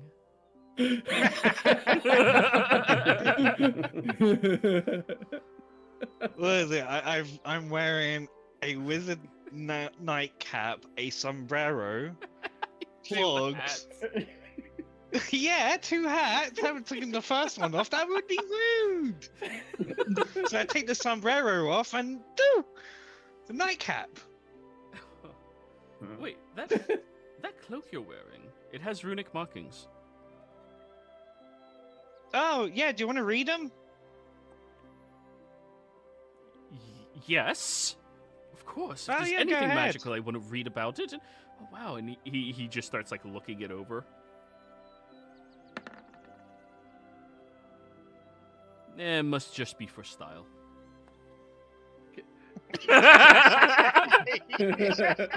We're never going to find out it's a +1. He only has a +4, guys. Or sorry, +5, but like. Just. We're never going to find out it's a +1. Yeah, Duke, you weren't here for that. That cloak, out of character, is a +1 cloak of protection, but nobody knows because nobody's been able to figure it out. So, but didn't we? Didn't you say this cloak was magical, Dawson, when you did the thing earlier? Yes. So it is magical. Just we don't know what it does. Maybe it Maybe- doesn't do anything. It was just the magic helped it in its quality. Maybe Sure. look again one. I think that part of it was more magical than the others. I pointed like a random rune on it, just to from like possibly detect magic in the past. Huh. Maybe?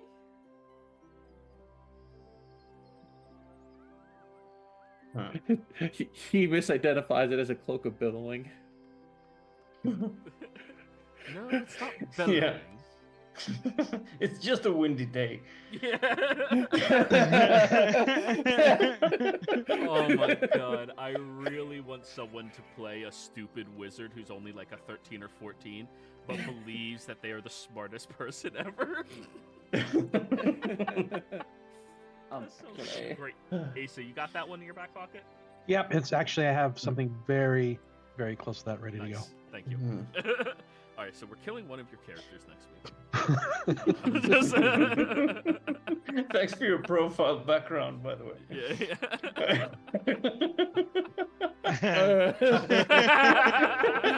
That's why I've been laughing at That's for the essentially past. I my. did not notice that. All right, you get an inspiration for that one, Asa. That's I should get one for making that face. Oh, one day.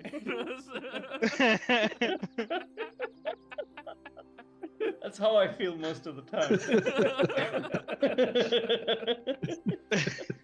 I just like how I can sit here and it looks normal until Yeah. You gotta keep that as your permanent one, man. Yeah. Please, that's great.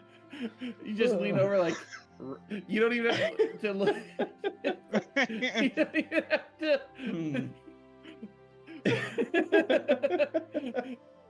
Outer stylax, inner stylax. All right, so, but yes, I mean, it is. This is unprecedented. I hope you all can appreciate that. I don't know many people who are arcane casters. I can't. Well, I mean, obviously, I can't think of any. But like, I feel like I know very few, and I don't feel like I've encountered many innate casters, and yet you all have 4 of them right here. Between Let's not jump- Stylax and Ada and Damson and Cat. Let's not jump to any conclusions, but do you perhaps Do you have any memories of a wizard wearing brown robes and a twirling wooden staff?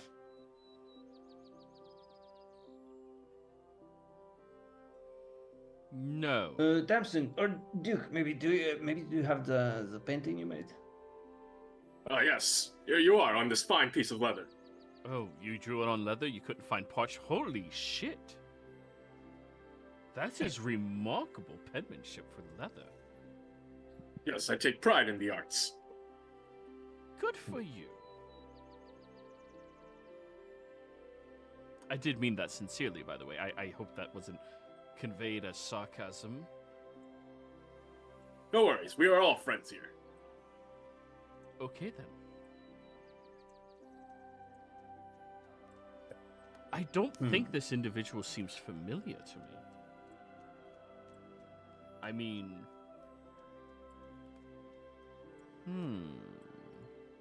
What about the name Rathman? Oh, I just... I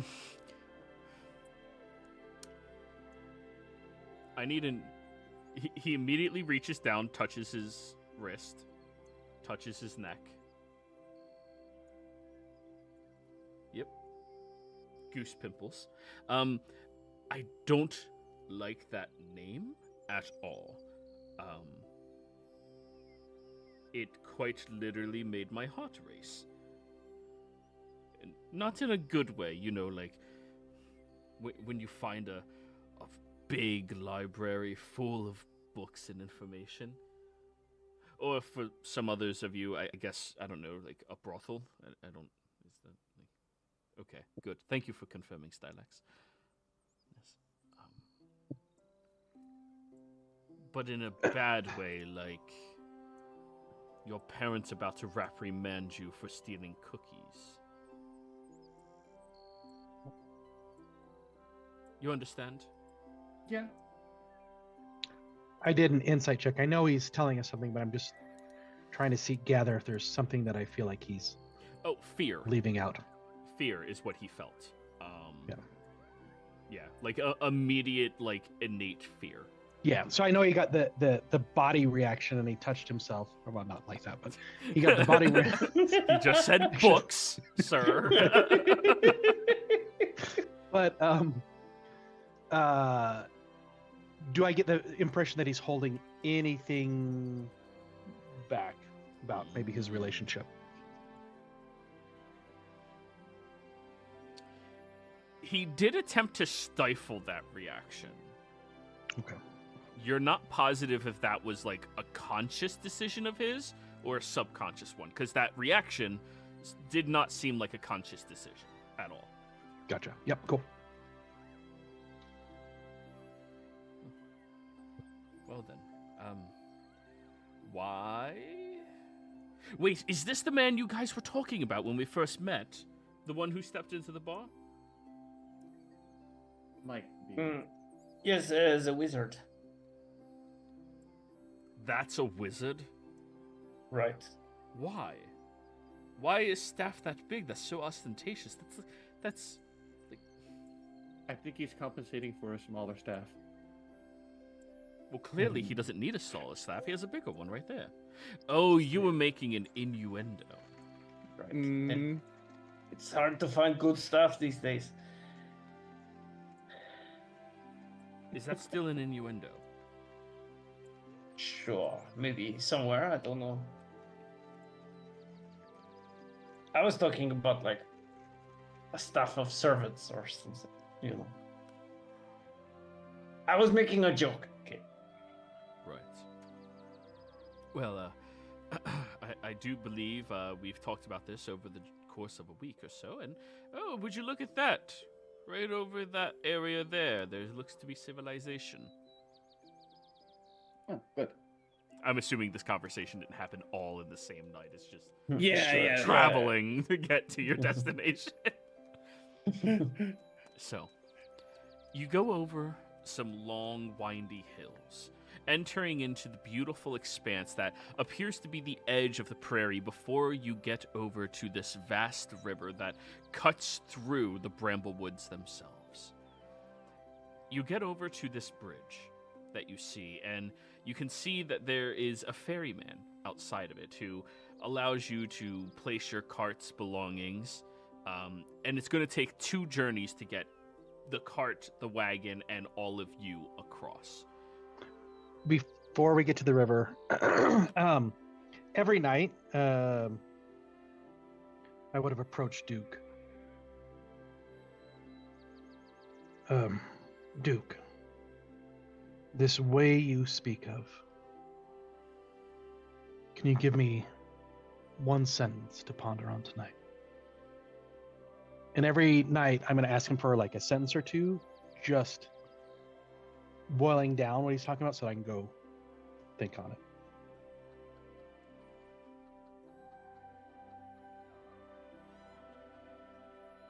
And you don't have to come up with that right now because I threw that at you, Duke, but just in the background. See what he comes up with. At least Give one me a thing. moment. Give me a moment. I'm curious about the way too. I'm learning. Ron's a dick. I'm curious. And this probably would have been not necessarily in front of everyone, but just, at night going over. I got one. All right. There is no ignorance. There is knowledge. Thank you. And then I'll walk off and meditate on that.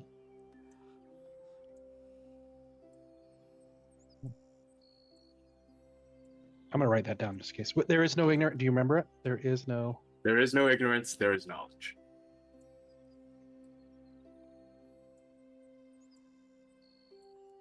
All right, cool. Thanks. So every night, I'm approaching you for one thing. By the way, while we're traveling, if we're doing it over the course of a week, could I spend some of that time just gathering some herbs and various sorts of plants and roots and that kind of thing? Yes, roll me a survival check. Because And I of can your help. proficiency. Well, because of her proficiency, she has advantage. Yeah, I've got herbalism too. I mean, I started off with helping her with herbalism in the beginning. Yeah, you can help. So you have advantage. All right. 15. Okay. As you were traveling, notably what you pick up is a couple of not exactly rare herbs, but herbs you haven't seen in the Bramblewoods thus far. They are these sunweed roots. They can be turned into a cream that can be applied to an individual to help stave off any of the more harsh natures of the sun and causing sunburn or anything like that. So, as you Sunweed? yes. As you get over to the ferry, I will be heading across first. I can take my cart and the majority of you, or some of you, or I'll pay for my portion. My journey.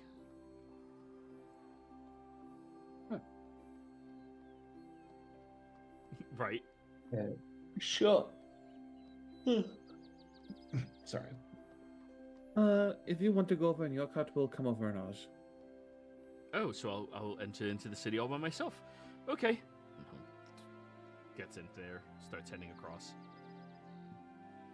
Since I'm walking, I'll probably go. I've been walking next to the cart, so I can go first in the front. I can go with him. Okay. And that was Yeah, supposed I'll to be go with him. Marcus. I apologize. Oh, okay. That was Marcus, not Ron. Yeah, I'll go with him as well then. Okay, so the three of you head across. You'll be the first ones to enter into the city. As you cross this little voyage, gliding across the fairly powerful stream, the town of Litlauder comes into view. The prairie wind carries the faint scent of wildflowers and fresh water, mingling with the earthy aroma of smoke from distant chimneys. The sight is idyllic. Litlauder sits nestled amongst rolling golden grasslands, a cluster of sturdy homes and shops, radiating outward from the imposing stone silhouette of Castle Aramond. The castle, perched on a low hill, commands a protective view over the town. Its spires and battlements bathed in the warm light of the setting sun. The village feels alive even from a distance. Farmers guide carts laden with fresh produce and bales of hay towards the market square where colorful cloth awnings ripple in the breeze. Children dart between wagons, their laughter carrying over the fields, while townsfolk pause their work to greet one another with easy smiles. The houses are modest, but well built, their thatched roofs and stone walls blending harmoniously with the natural tones of the prairie. Each garden and windowsill seems adorned with bright prairie flowers, their hues vibrant against the rustic background. As you approach the gate, carved wooden panels depicting local flora and symbols of Pelor greet you, adding a touch of artistry to the practical design. A pair of guards stand at the entrance, their polished spears catching the sunlight. They nod at you all as you approach over, and you three, being the first ones, are approaching with Marcus, who, hello, my name is Marcus Lyon. I am a traveling salesperson across the Brambled Woods, and he hands over his letter of recommendation, and like 5 other different things to this individual who does not seem that interested in whatever he's being handed. By the time he gets checked out with his cart, and the other voyage comes across, your wagon comes wandering up towards him, and he will smile. The guards look over at all of you. And all of you are with him? Yes. Yes. Go on in. Sir, you're not going to check our carts as we are entering in? You have all the proper paperwork. Very well, I suppose we are going inside. Once you get past the guard, taking in the scenery of this location, where were you at? The stream you just crossed feeds a small pond at the edge of this town, its surface reflecting a sky in the serene mirror of blue and gold. Nearby, you can see that there's a woman washing linens while her children chase each other along the bank. The air is filled with the hum of activity. Merchants hawking their wares in the market, the rhythmic clang of a blacksmith's hammer and a nearby forge, and the distant toll of a bell from the temple of Pelor that persists right over yonder. This city is remarkable. Smaller than what some of you might be expecting, but still nestled in such a remote location and so well put together and fortified with such a sense of community. It is remarkable.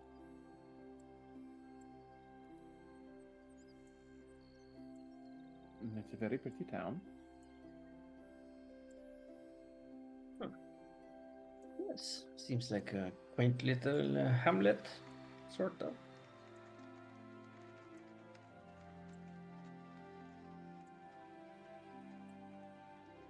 I'm I not like sure what. Romeo and Juliet. What were we saying? What? No, I'm not sure. It's what's the qualifications here in Ket are for a town or a village, but I think it's well, maybe a village. Hamlet seems a bit too small, and I don't know what you were talking about, Kat. I have never met this Romero. Is that you speak of? But anyways, I see. I hate that so much.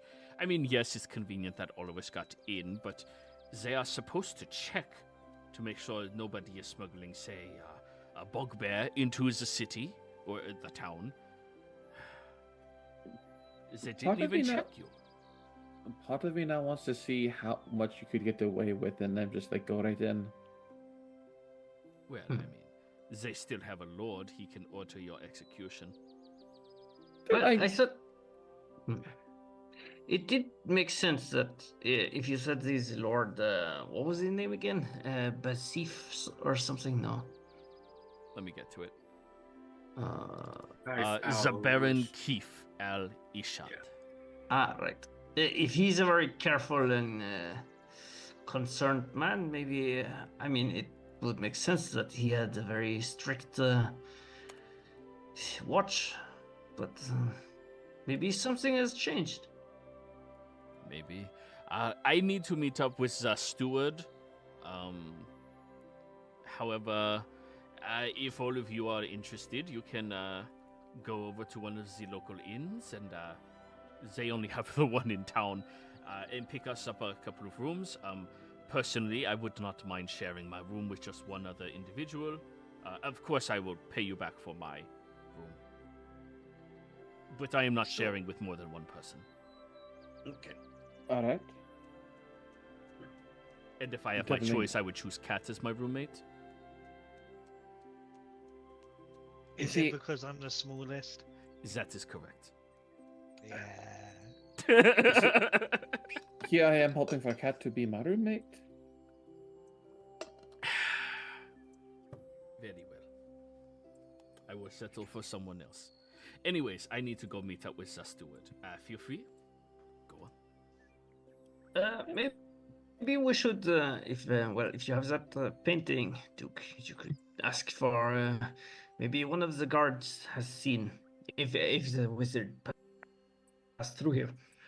Yes, I shall. I was planning to ask around town and maybe perhaps the local innkeeper. Maybe they know something. Ah, right. Yes. Well, I suppose we're all going to the inns then, so. Yes, in first, and then I was going to see if I can sell some of like the gemstones that we found for some extra coin for us all. Right. We should also sell, Go on. these bolts of cloth and a few other things we have. Yes. Oh, can you hear me? Yes. Yeah. Okay. Do you That's yeah. It seems having some. Go ahead. do you want us to keep the wine for you or sell it? Well, we could keep one bottle at least. Very well. You sounded so pained.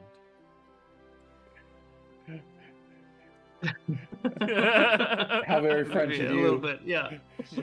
Don't sell my wine. Where is the cheese? Yeah. That's really all I know about But yeah. French people. Wine and cheese.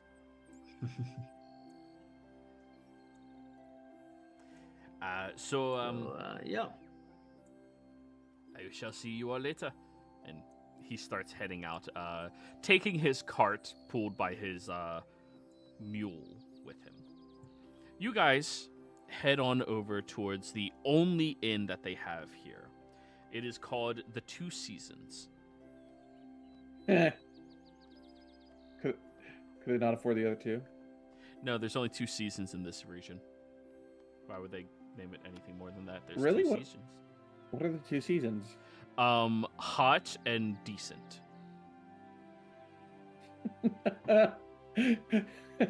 So Florida? Yeah.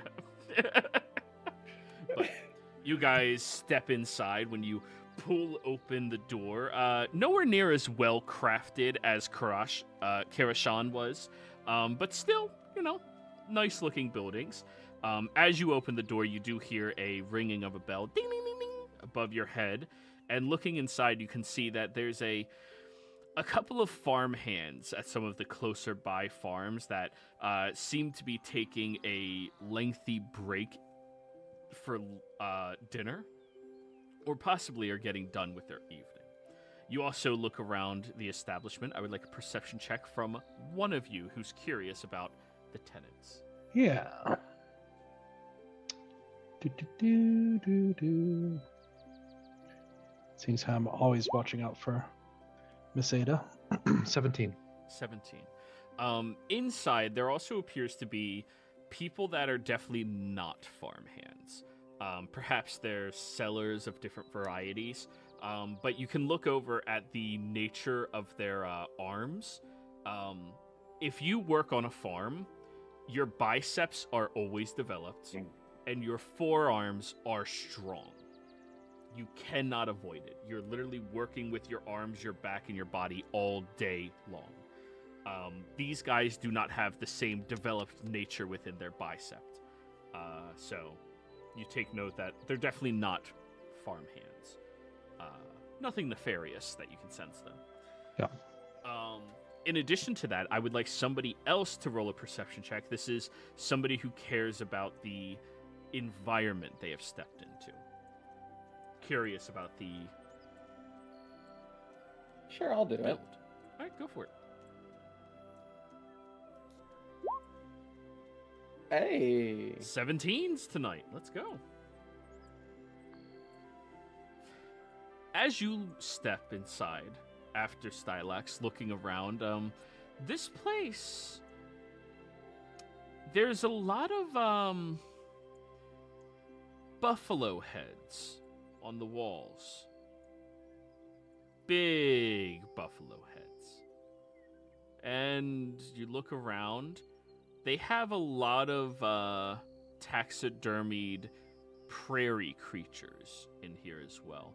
Mostly tucked into corners or underneath the bar and stuff like that, but you have a feeling that whoever decorates the place seems to kind of like taxidermy.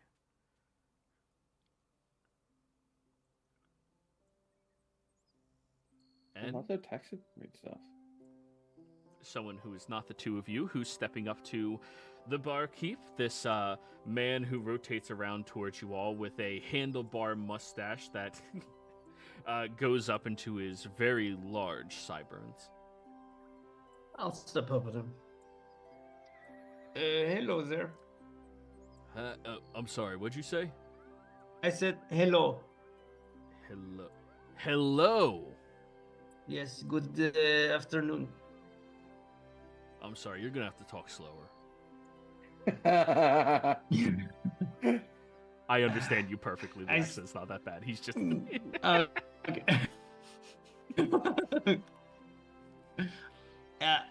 Good afternoon. Hello. Pleasure to meet you. Are you? Yes, hello. Right. Yes, you too. I would like a room for, or 3 rooms. 3 rooms. Yes, 3 rooms for 2 people in each room. Now, our rooms don't have multiple or many beds in them. They each have 1 bed. I can get cots to bring into the bed for you if you want. Okay, 6 rooms then.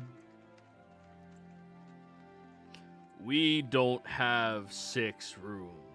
We How many only rooms? have 5. Okay, 5 rooms and a cot in the 5th room. I'll just share my bed with Kat. It's fine.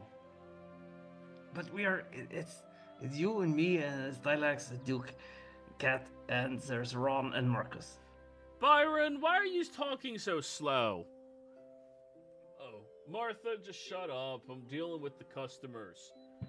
Jeez, they're talking perfectly fine. I don't understand a fucking thing she's saying. Shut the hell up, man. And you see this halfling woman steps out towards you all, way too young to be any type of relationship with this man. She steps up and over to you all. Hi, sorry about him. You said you're looking for rooms. No problem for us to get some cots set up, or if people are interested in sharing rooms, that's perfectly fine as well. But we only have 5 available. Right. So 5 rooms and one of them with a cot. And you don't mind if there is a cat sleeping in one of the rooms, right? Don't say anything in front of Byro. It'll be fine. Just Right. make sure it doesn't piss everywhere. Of course, it can sleep on the floor. Oh, you shouldn't piss there either. Well, of course, but cat never pisses where it sleeps. Haven't you heard? Very well. So our rooms are going to run you 3 silver each. If you're getting 5 rooms, that'll be 1 gold and 5 silver. That'll be for the evening. If you wish to extend your stay past that, we ask that you give us 2 silver per room past the first one. We do not offer room service. You get to eat breakfast here for free. However, you still have to pay for any other meals or accommodations and drinks. Okay? Right. So if we give you 2.5 gold, then that's enough to accommodate us for 5 days, right? I'm trying to do quick math.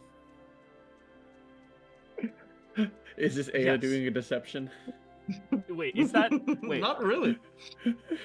so it was a Okay, gold and 5 sure. silver. Yeah. And For the then one night. 2 for 5 is another gold. So it's an additional gold per day. So you said 5 gold? Gold per day. Oh, okay. Yeah, no, I said like. Yeah, total. Yeah. Yeah. So, no, if you want 5 days, that'll be 5 gold and 5 silver. If you would like to haggle, you can talk to the owner. She points back over to Byro. I wouldn't recommend it. He's No, why kind of is he so slow? It's everybody who's born in this town. I think there's something in their water. Or their Maybe I should mother's look milk. into- I don't know. All right. Well, just 1 day for now, then, and we will discuss later how long we are staying. Yeah, just make sure you discuss it with me. I won't try to double charge you for not buying ahead of time. Okay? Okay. Awesome. So she'll take the 1 gold, 5 silver, puts it in a pouch. We'll go over to a tray that has keys on it, picks it up. All right, everyone, follow me. And she walks out of the building. I'll follow. You Yeah. go around the corner where there is a barn that seems to have been adapted into rooms for this inn that they have here. The barn is separated by halves, and then they created a second story on the upper level as well. I would recommend whoever's shortest takes some of the rooms on the top, and everyone else, you get to be more comfortable. Because the barn has a slanted roof, you are, Right. You get started in the middle of the night, you're slamming your head against that roof.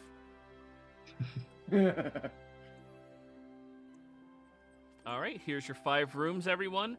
That's 3 that are available on the bottom and 2 up top. Here's your keys.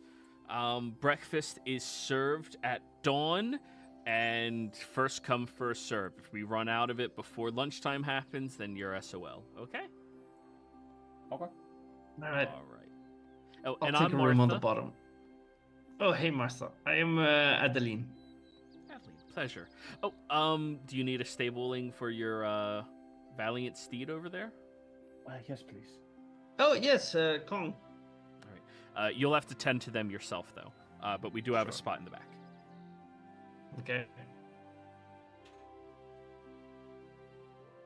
So, Thank you for all your help, Martha. Question for you real fast. Yeah. Have you seen this citizen walking around anywhere? And I'll give him the picture of the hooded individual. No, it doesn't ring any bells. All right. Well, I would much appreciate it if this person ever does come by, or you see this person in Lit Louder to inform us of that. Yeah, sure. I'll send a messenger hawk right out to you. Thank you. Okay then. She'll walk back with the tray under her arm. As she's walking Kev- away, based off of your periphery listening to Stylax, you can hear that she runs into Byro outside. Hey, did you gouge them a little bit? I tried, but they really, they ran a hard bargain. You know, it's that thick accent. They look like they got money. We definitely could have gotten more out of them. Hey, don't worry. And how many days did they get? I forget. I'll check with it. Oh, hey, look at that. It's something for me to do. She walks away.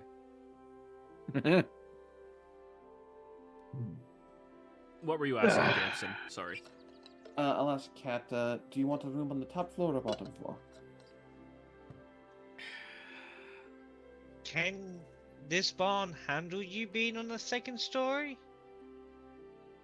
I mean, we'll find out. Let's find out!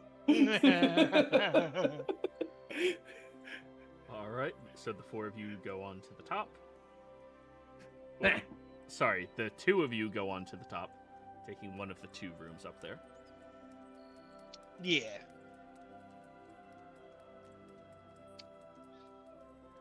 I'll take a room if everybody wants to stay at the bottom. I don't mind. I'll take the room at the bottom. All right, so Duke, you're on top as well. Cool. No worries. Oh yeah, we gotta sleep with Duke.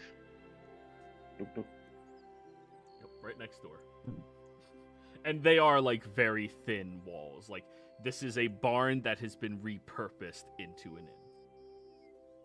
I guess with the incredibly thin walls, Duke's room, from what you can hear, absolute silence. Nothing.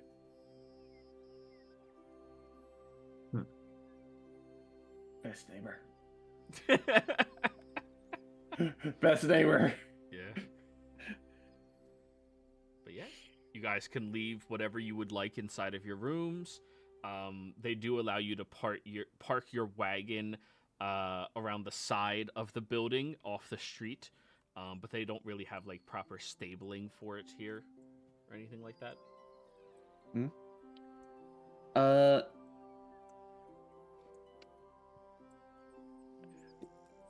We should see if we can get some of these good sword cats so we get more funds. Let's see.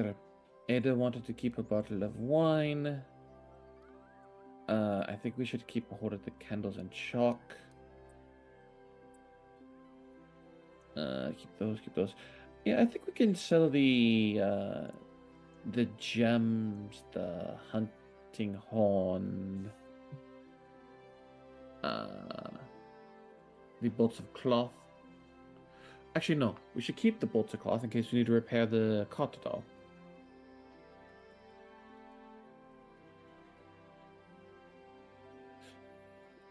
Yeah, I guess. Can we see if we can try and sell the gems, hunting horn,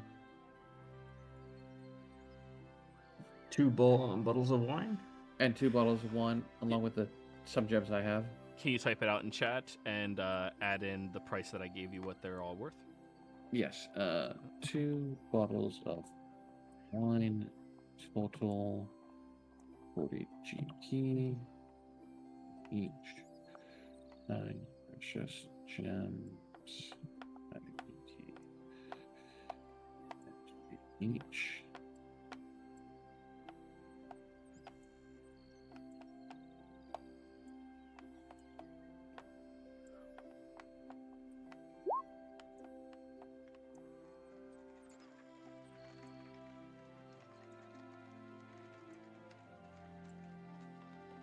Whoo!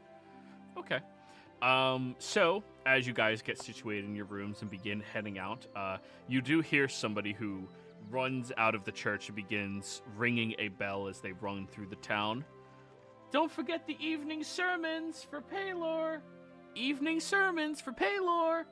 All are welcome, except heathens.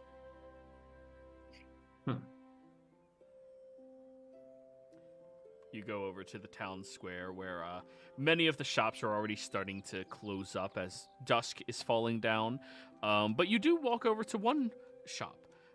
This nice stall that seems to have a halfling woman who is currently watering a bunch of plants that she has all around the stall, and seems to be tending to them for the evening before heading out. And as you all approach over, she turns to you.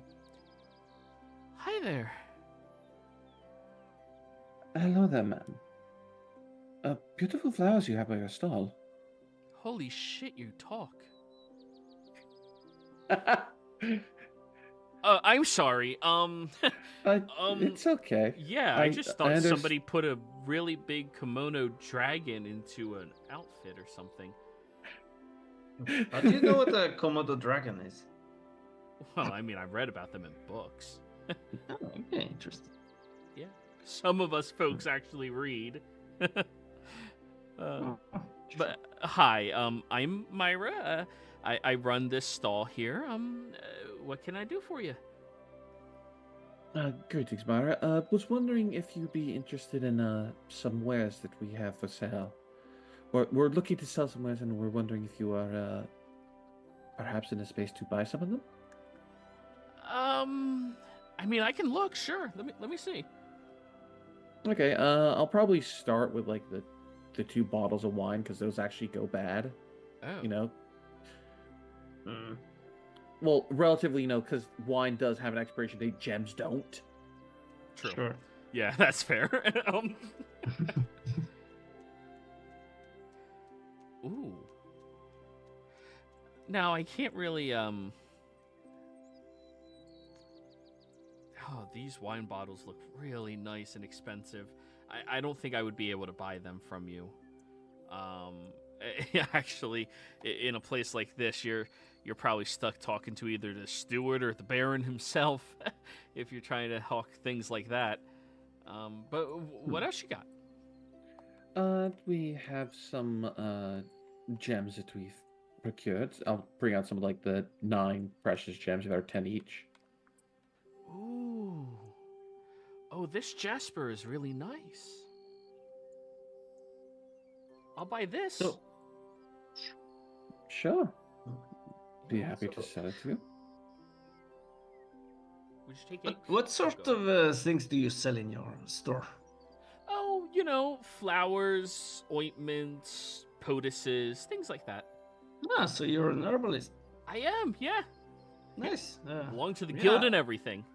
Oh, cool. I am actually a herbalist myself. I'm trying to get into the guild. Oh, shh, don't say that out loud. Oh, right. I heard there is some like I skepticism towards it. pay good money for protection. From who? Heathens? Are there lots of heathens in this town? I mean, not openly, but there are a few. What do you mean by heathens? The gang, heathens. There's a gang called heathens? Yeah, they're really inspired.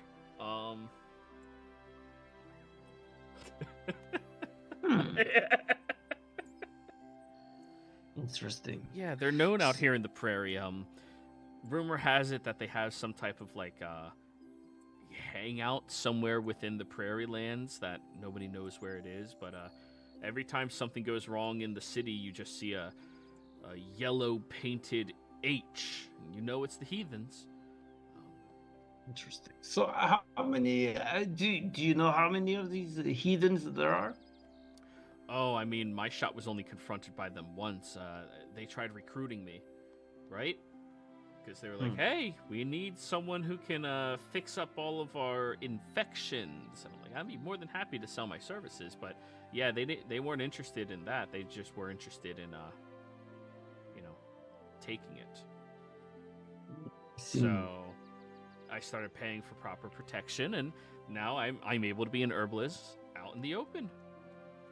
How much are they charging you for that service?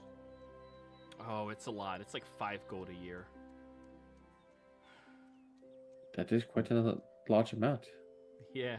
One of the reasons I can't buy that wine from you, but that jasper, I'll definitely buy that jasper from you. I believe you said you were wanting to buy it for 8 gold? Yeah.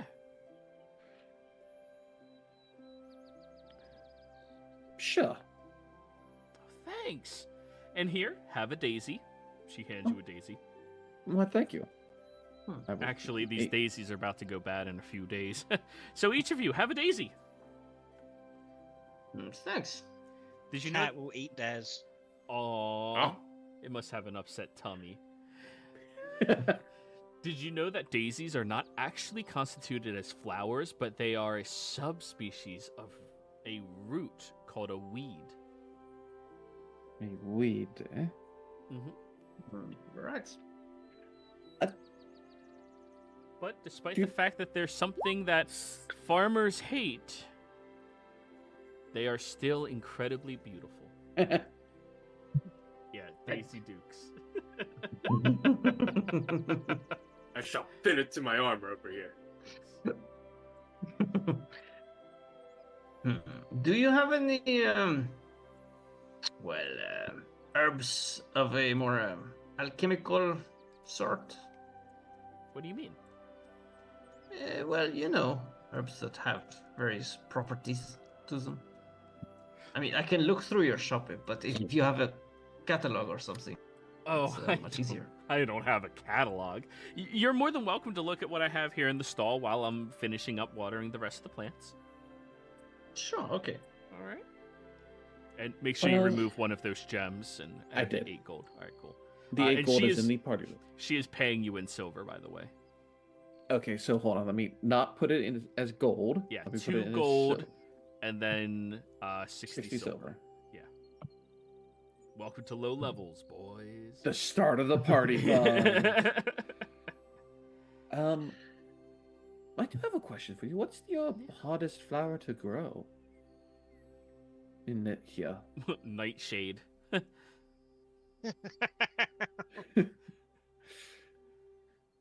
Well, mostly because it's illegal, you know, and also our environment doesn't really support it. You need somewhere that's much cooler, but with long days for nightshade to really flourish. Can I roll a herbalism or poisoner's kit? You can roll a poisoner's kit for that one. Sure, yeah. I'll Intelligence. do that. Couldn't. Uh, Is it just because of the plant itself, or do you think if you were to call it something else, people wouldn't know what it is? Oh, I The- mean, I'm not sure. Huh. I mean, it would still be as useful as it is. But go ahead, Yeah, Ada. but- Are you rolling or? Oh, we might have lost them. oh, there we go. There you go. Can you hear me? Yes, now we Yeah. can. Oh, okay, nice. Yeah, it says my connection is unstable. Also, Oh. but would I have advantage because of proficiency in nature? Yes. All right. So let me roll that again then. Not that 21 is bad at all, but I would be Could be happy better. at this level. Hey, hey. You know it's better Hey, than we love 21. 22. 22. yeah. But yes. Nightshade, she's not incorrect.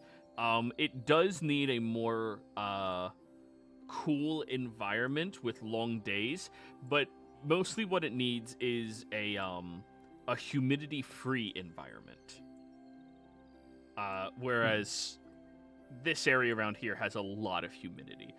So it would not really flourish. But the fact that she immediately went towards that, you know she has knowledge about poison. Nightshade is, as far as flowers go, among the most poisonous there are. Right. So so you are saying it's difficult, but maybe you have something. What? I mean... She leans in closer. You're not a guard, are you? No. Okay. Do I look like a guard? I can't tell. Oh, okay. Well, I mean, if you could supply us with some nightshade, maybe we can look into this problem with the heathens, and you know, the nightshade can be used for various things. all about going against the system. Yeah. There's one thing Can you I hear love me about the... Yeah, we still, can. or- Yeah. I heard you. I was just thinking. Oh, okay. Yeah. Yeah. Oh, okay. Roll me a persuasion roll. All right. Can I assist? Sure. You're being assisted. All right. 13.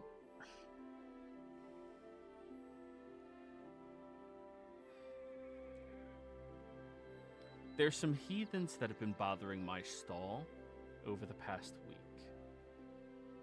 If you can convince them to leave town, I may have 1 or 2 preserved flowers that I'd be willing to give to you.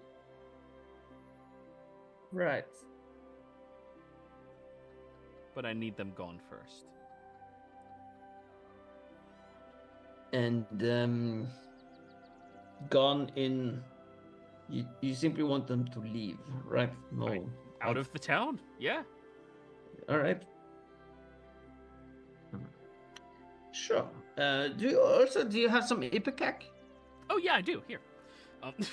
She points over at Alright. one of the other. Like, for simple herbs and stuff, you can purchase the necessary components for healing potions, for anti-venom, Right. and for a sleep potion. All right. So I'd use ipecac to have some like potent laxative. Yeah. Oh, Yeah. you know what would be? Go. You know what would be mean? Mixing the sleep potion with the ipecac. Oh no, sleepy shits. Mhm. Let me just check something.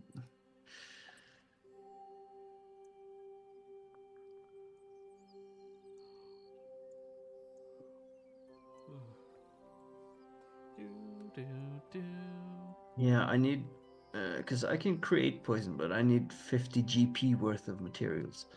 Yeah. And she'll be more than happy to sell you 50 GP worth of materials for that. All right. Well, I don't have 50 GP. Would you be? I mean, you could trade some things for those materials. Sure. I mean, we could. How about we trade you these bottles of wine, and you can maybe we can get a little discount because they are very, very nice wines. I appreciate it, but I'm a herbalist. I'm not really a wine connoisseur. I can, if you would like, set you up with the steward. Could I have an in for All that. right, sure. couldn't Well, you- I don't really have that. Like, I can't. I need to make money to live. He Yeah, has sure, a lot sure. of money. Okay. Yes. Yeah, it makes sense. It's, I suppose we can talk with the steward. I do have an idea. Yeah. If you do trade for the wine, you could infuse it with herbs to make it even more valuable. Well, no, I'm not a brewer. I'm an herbalist. Well, it's possible. It's if I have some time, I could probably do it myself. But I'm not. She has no money. Yeah. So Why yeah, is this such a 3 strange times now. concept? She's Three- poor. She's told us where to go get Yeah. the money. Yeah. Yeah. All right, let's go talk to the steward. But how much would you? Let's say if we take care of these hiddens for you, would you be able to supply me with the nightshade for doing Yeah, this? don't say it so Or- loud, but yeah, I'll give you 2 flowers. All right, nice. And No, 2 flowers is I enough mean- to make 1 nightshade poison. All right. Yeah. Nice. Let's see what I can do. All right. Here, let me bring you over to where the steward is. And she closes up her stall, closes everything up, and yeah. I need to step outside real quick. I want to have one interaction with her before. But anyway, you can keep going. I'm just going to retcon something, but I have to go AFK real quick. All right.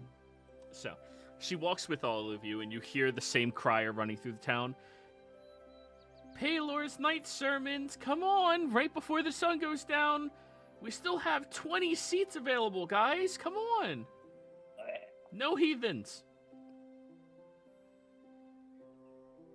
As they keep running through, and she just like listens to them and smiles curtly as she keeps walking away from the church, bringing you all over towards this brilliant, lovely pavilion that is right outside of the castle itself. You see this large, beautiful cloth fabricked pavilion that is placed out here, and this lovely table and a handful of crates and other goods and wares that are positioned behind a man who definitely comes from this environment. He's clearly somebody who's of Ket and this location. As you approach over, you also take note of Marcus, who is currently sitting at the table, smiling curtly, but you can see a little bit of pain behind his eye listening to this man speak.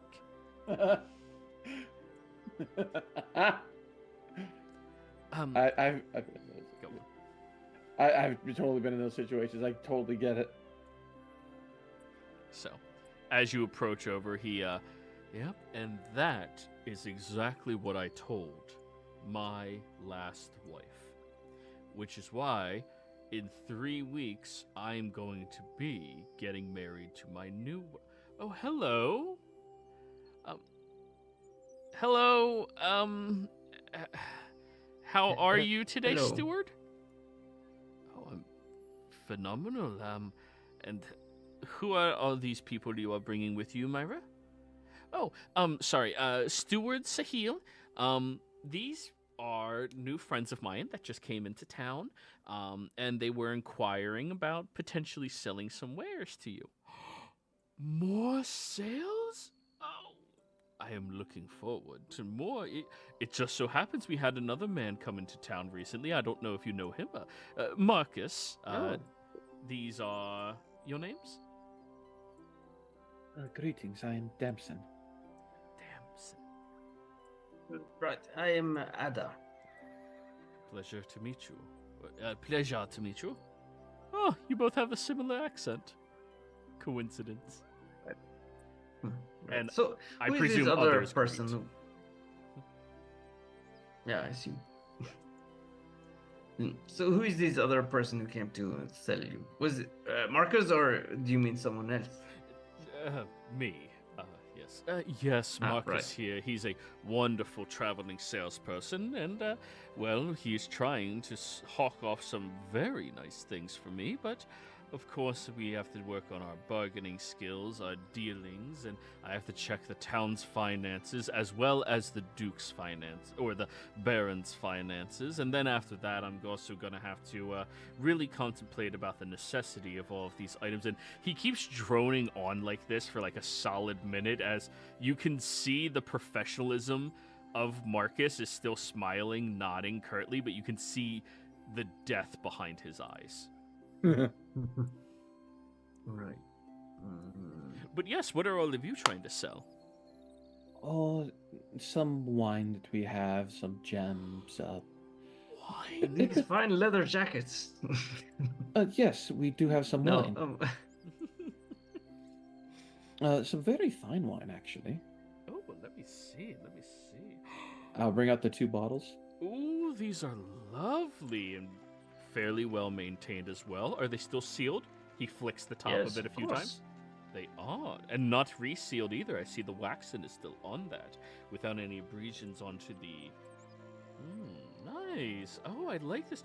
Oh, you know, Marcus, what this would be absolutely lovely to pair with is if we ended up having a little bit of cheese, maybe some stale bread that's baked a little bit with some butter on it, and then these wines. Oh, it would just be so heavenly and divine. And he continues like this for another couple of minutes. Before inevitably he goes, how much were you thinking about hawking these off for? Initially, I was thinking 20 gold a bottle. That's 30. Oh, you don't have to be so rude. I mean, that's the price for people that we don't consider friends. I mean, we are friends, right, Stuart? Ooh. Persuasion on that one, Damson. You were helped by Ada discreetly.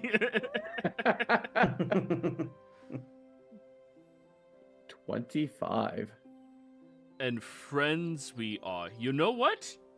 I will buy the 2 bottles. And Marcus' jaw just drops as you had the quickest transaction with this man ever. But on one condition.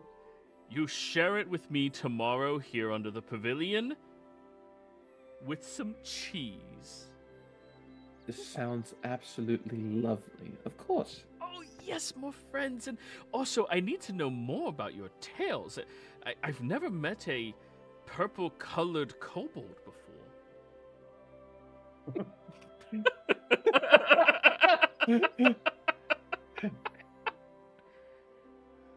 I would love to tell you more. I believe they refer to ones of my size as a dragonborn. I think the smaller ones are kobolds. Are you sure? I think dragonborns have wings. I don't know, actually. I've never seen one with wings. I'm pretty sure dragonborns have wings. Marcus, under his breath, goes, "Yes, why don't you tell the dragonborn what the fuck it is?"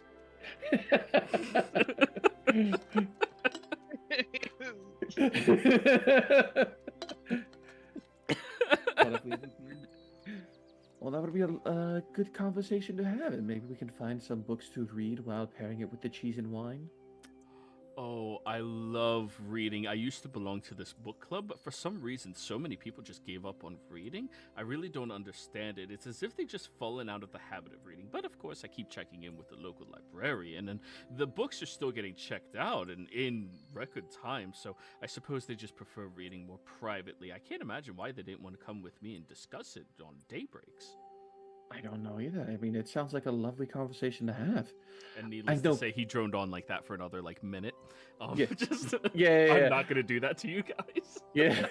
I know one book of mine that is a very fond memory is when I was reading Tales of the Timeless Baelmuck. Back when I was just a small child. Oh, that is a book that I will be looking into and checking out as soon as I get my hands on it. Wonderful. Then, let me have the 2 bottles. Here is your money. Would you like copper, silver, platinum, gold? Whatever is the most convenient for you, my friend. Let's give you some of this gold. It weighs too much. And here you are. Welcome to nobility, boys. Yes.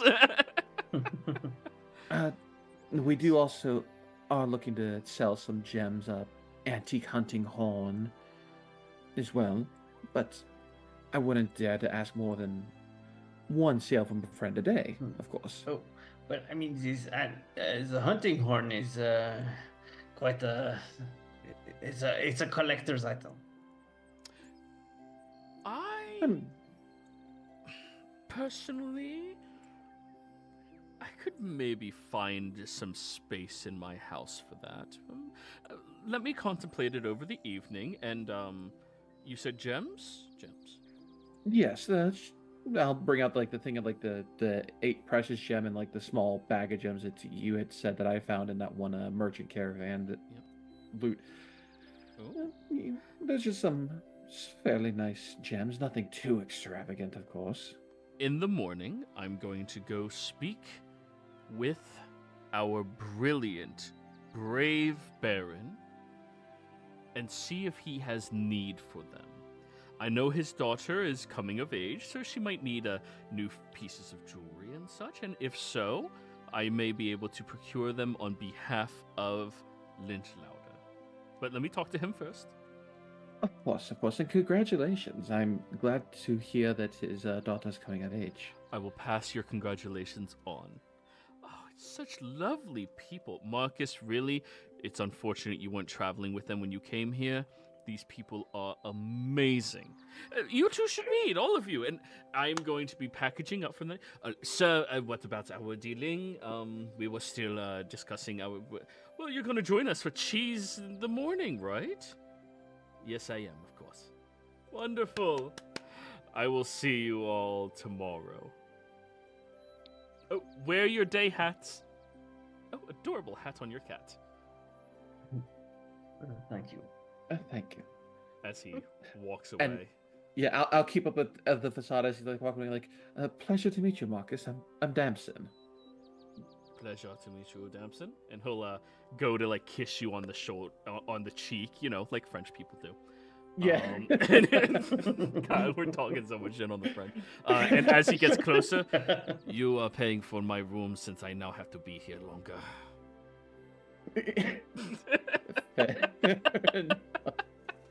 Right. But Stylax, you're back. You wanted to say something? Yeah, sorry about that. My daughter stopped in real quick. Yeah. The herbalist, Mira, Myra. whatever her name, Myra. Where did she say? Where did she leave us at? Should she walk us over to here and then leave, or is Yes. she still with us? Okay. So as she's leaving, I step away from Miss Ada because I'm always about 5 feet back to the right. Excuse me. And I pull out a jug of wine and I hand it to her. I'm having dinner around 7. Would love to have your company. My treat. Roll me a persuasion roll. Seduction roll. Let's go. And I'm going to say this, and so my treat. I need to get back to work. And I turn and I walk away without an answer. Ooh. Oh, he's cold. Go for it. Just for assuming. it. Just assuming. All right. Yeah, So yeah. persuasion, which is not my big thing. But that's okay. Nope. 6. Aw. 6. You're going to be sitting there with the candle lit all by yourself. No, I'm still having dinner. I just wanted her company. Yeah. Cool with it. Fucking weird people. And she walks away. Aw. But anyways, you made your yeah. Would the rest of us be able to catch that? Oh no, this was while you guys were all meeting Right, Sahil. okay. So yeah. Yep. But And anyways, then I just go back right behind Ada, back to my job position. now finally being integrated into Lit Louder a little bit better. I think this is where we're calling the session this week, everybody. And when we All come right. back next week, you can figure out if you're hunting down those heathens or if you're going to have a very nice cheese and wine brunch with the steward. Why not both? Yeah. Well, I mean, order of operations, you know. But anyways. Yeah. All right, we'll see you. Yep.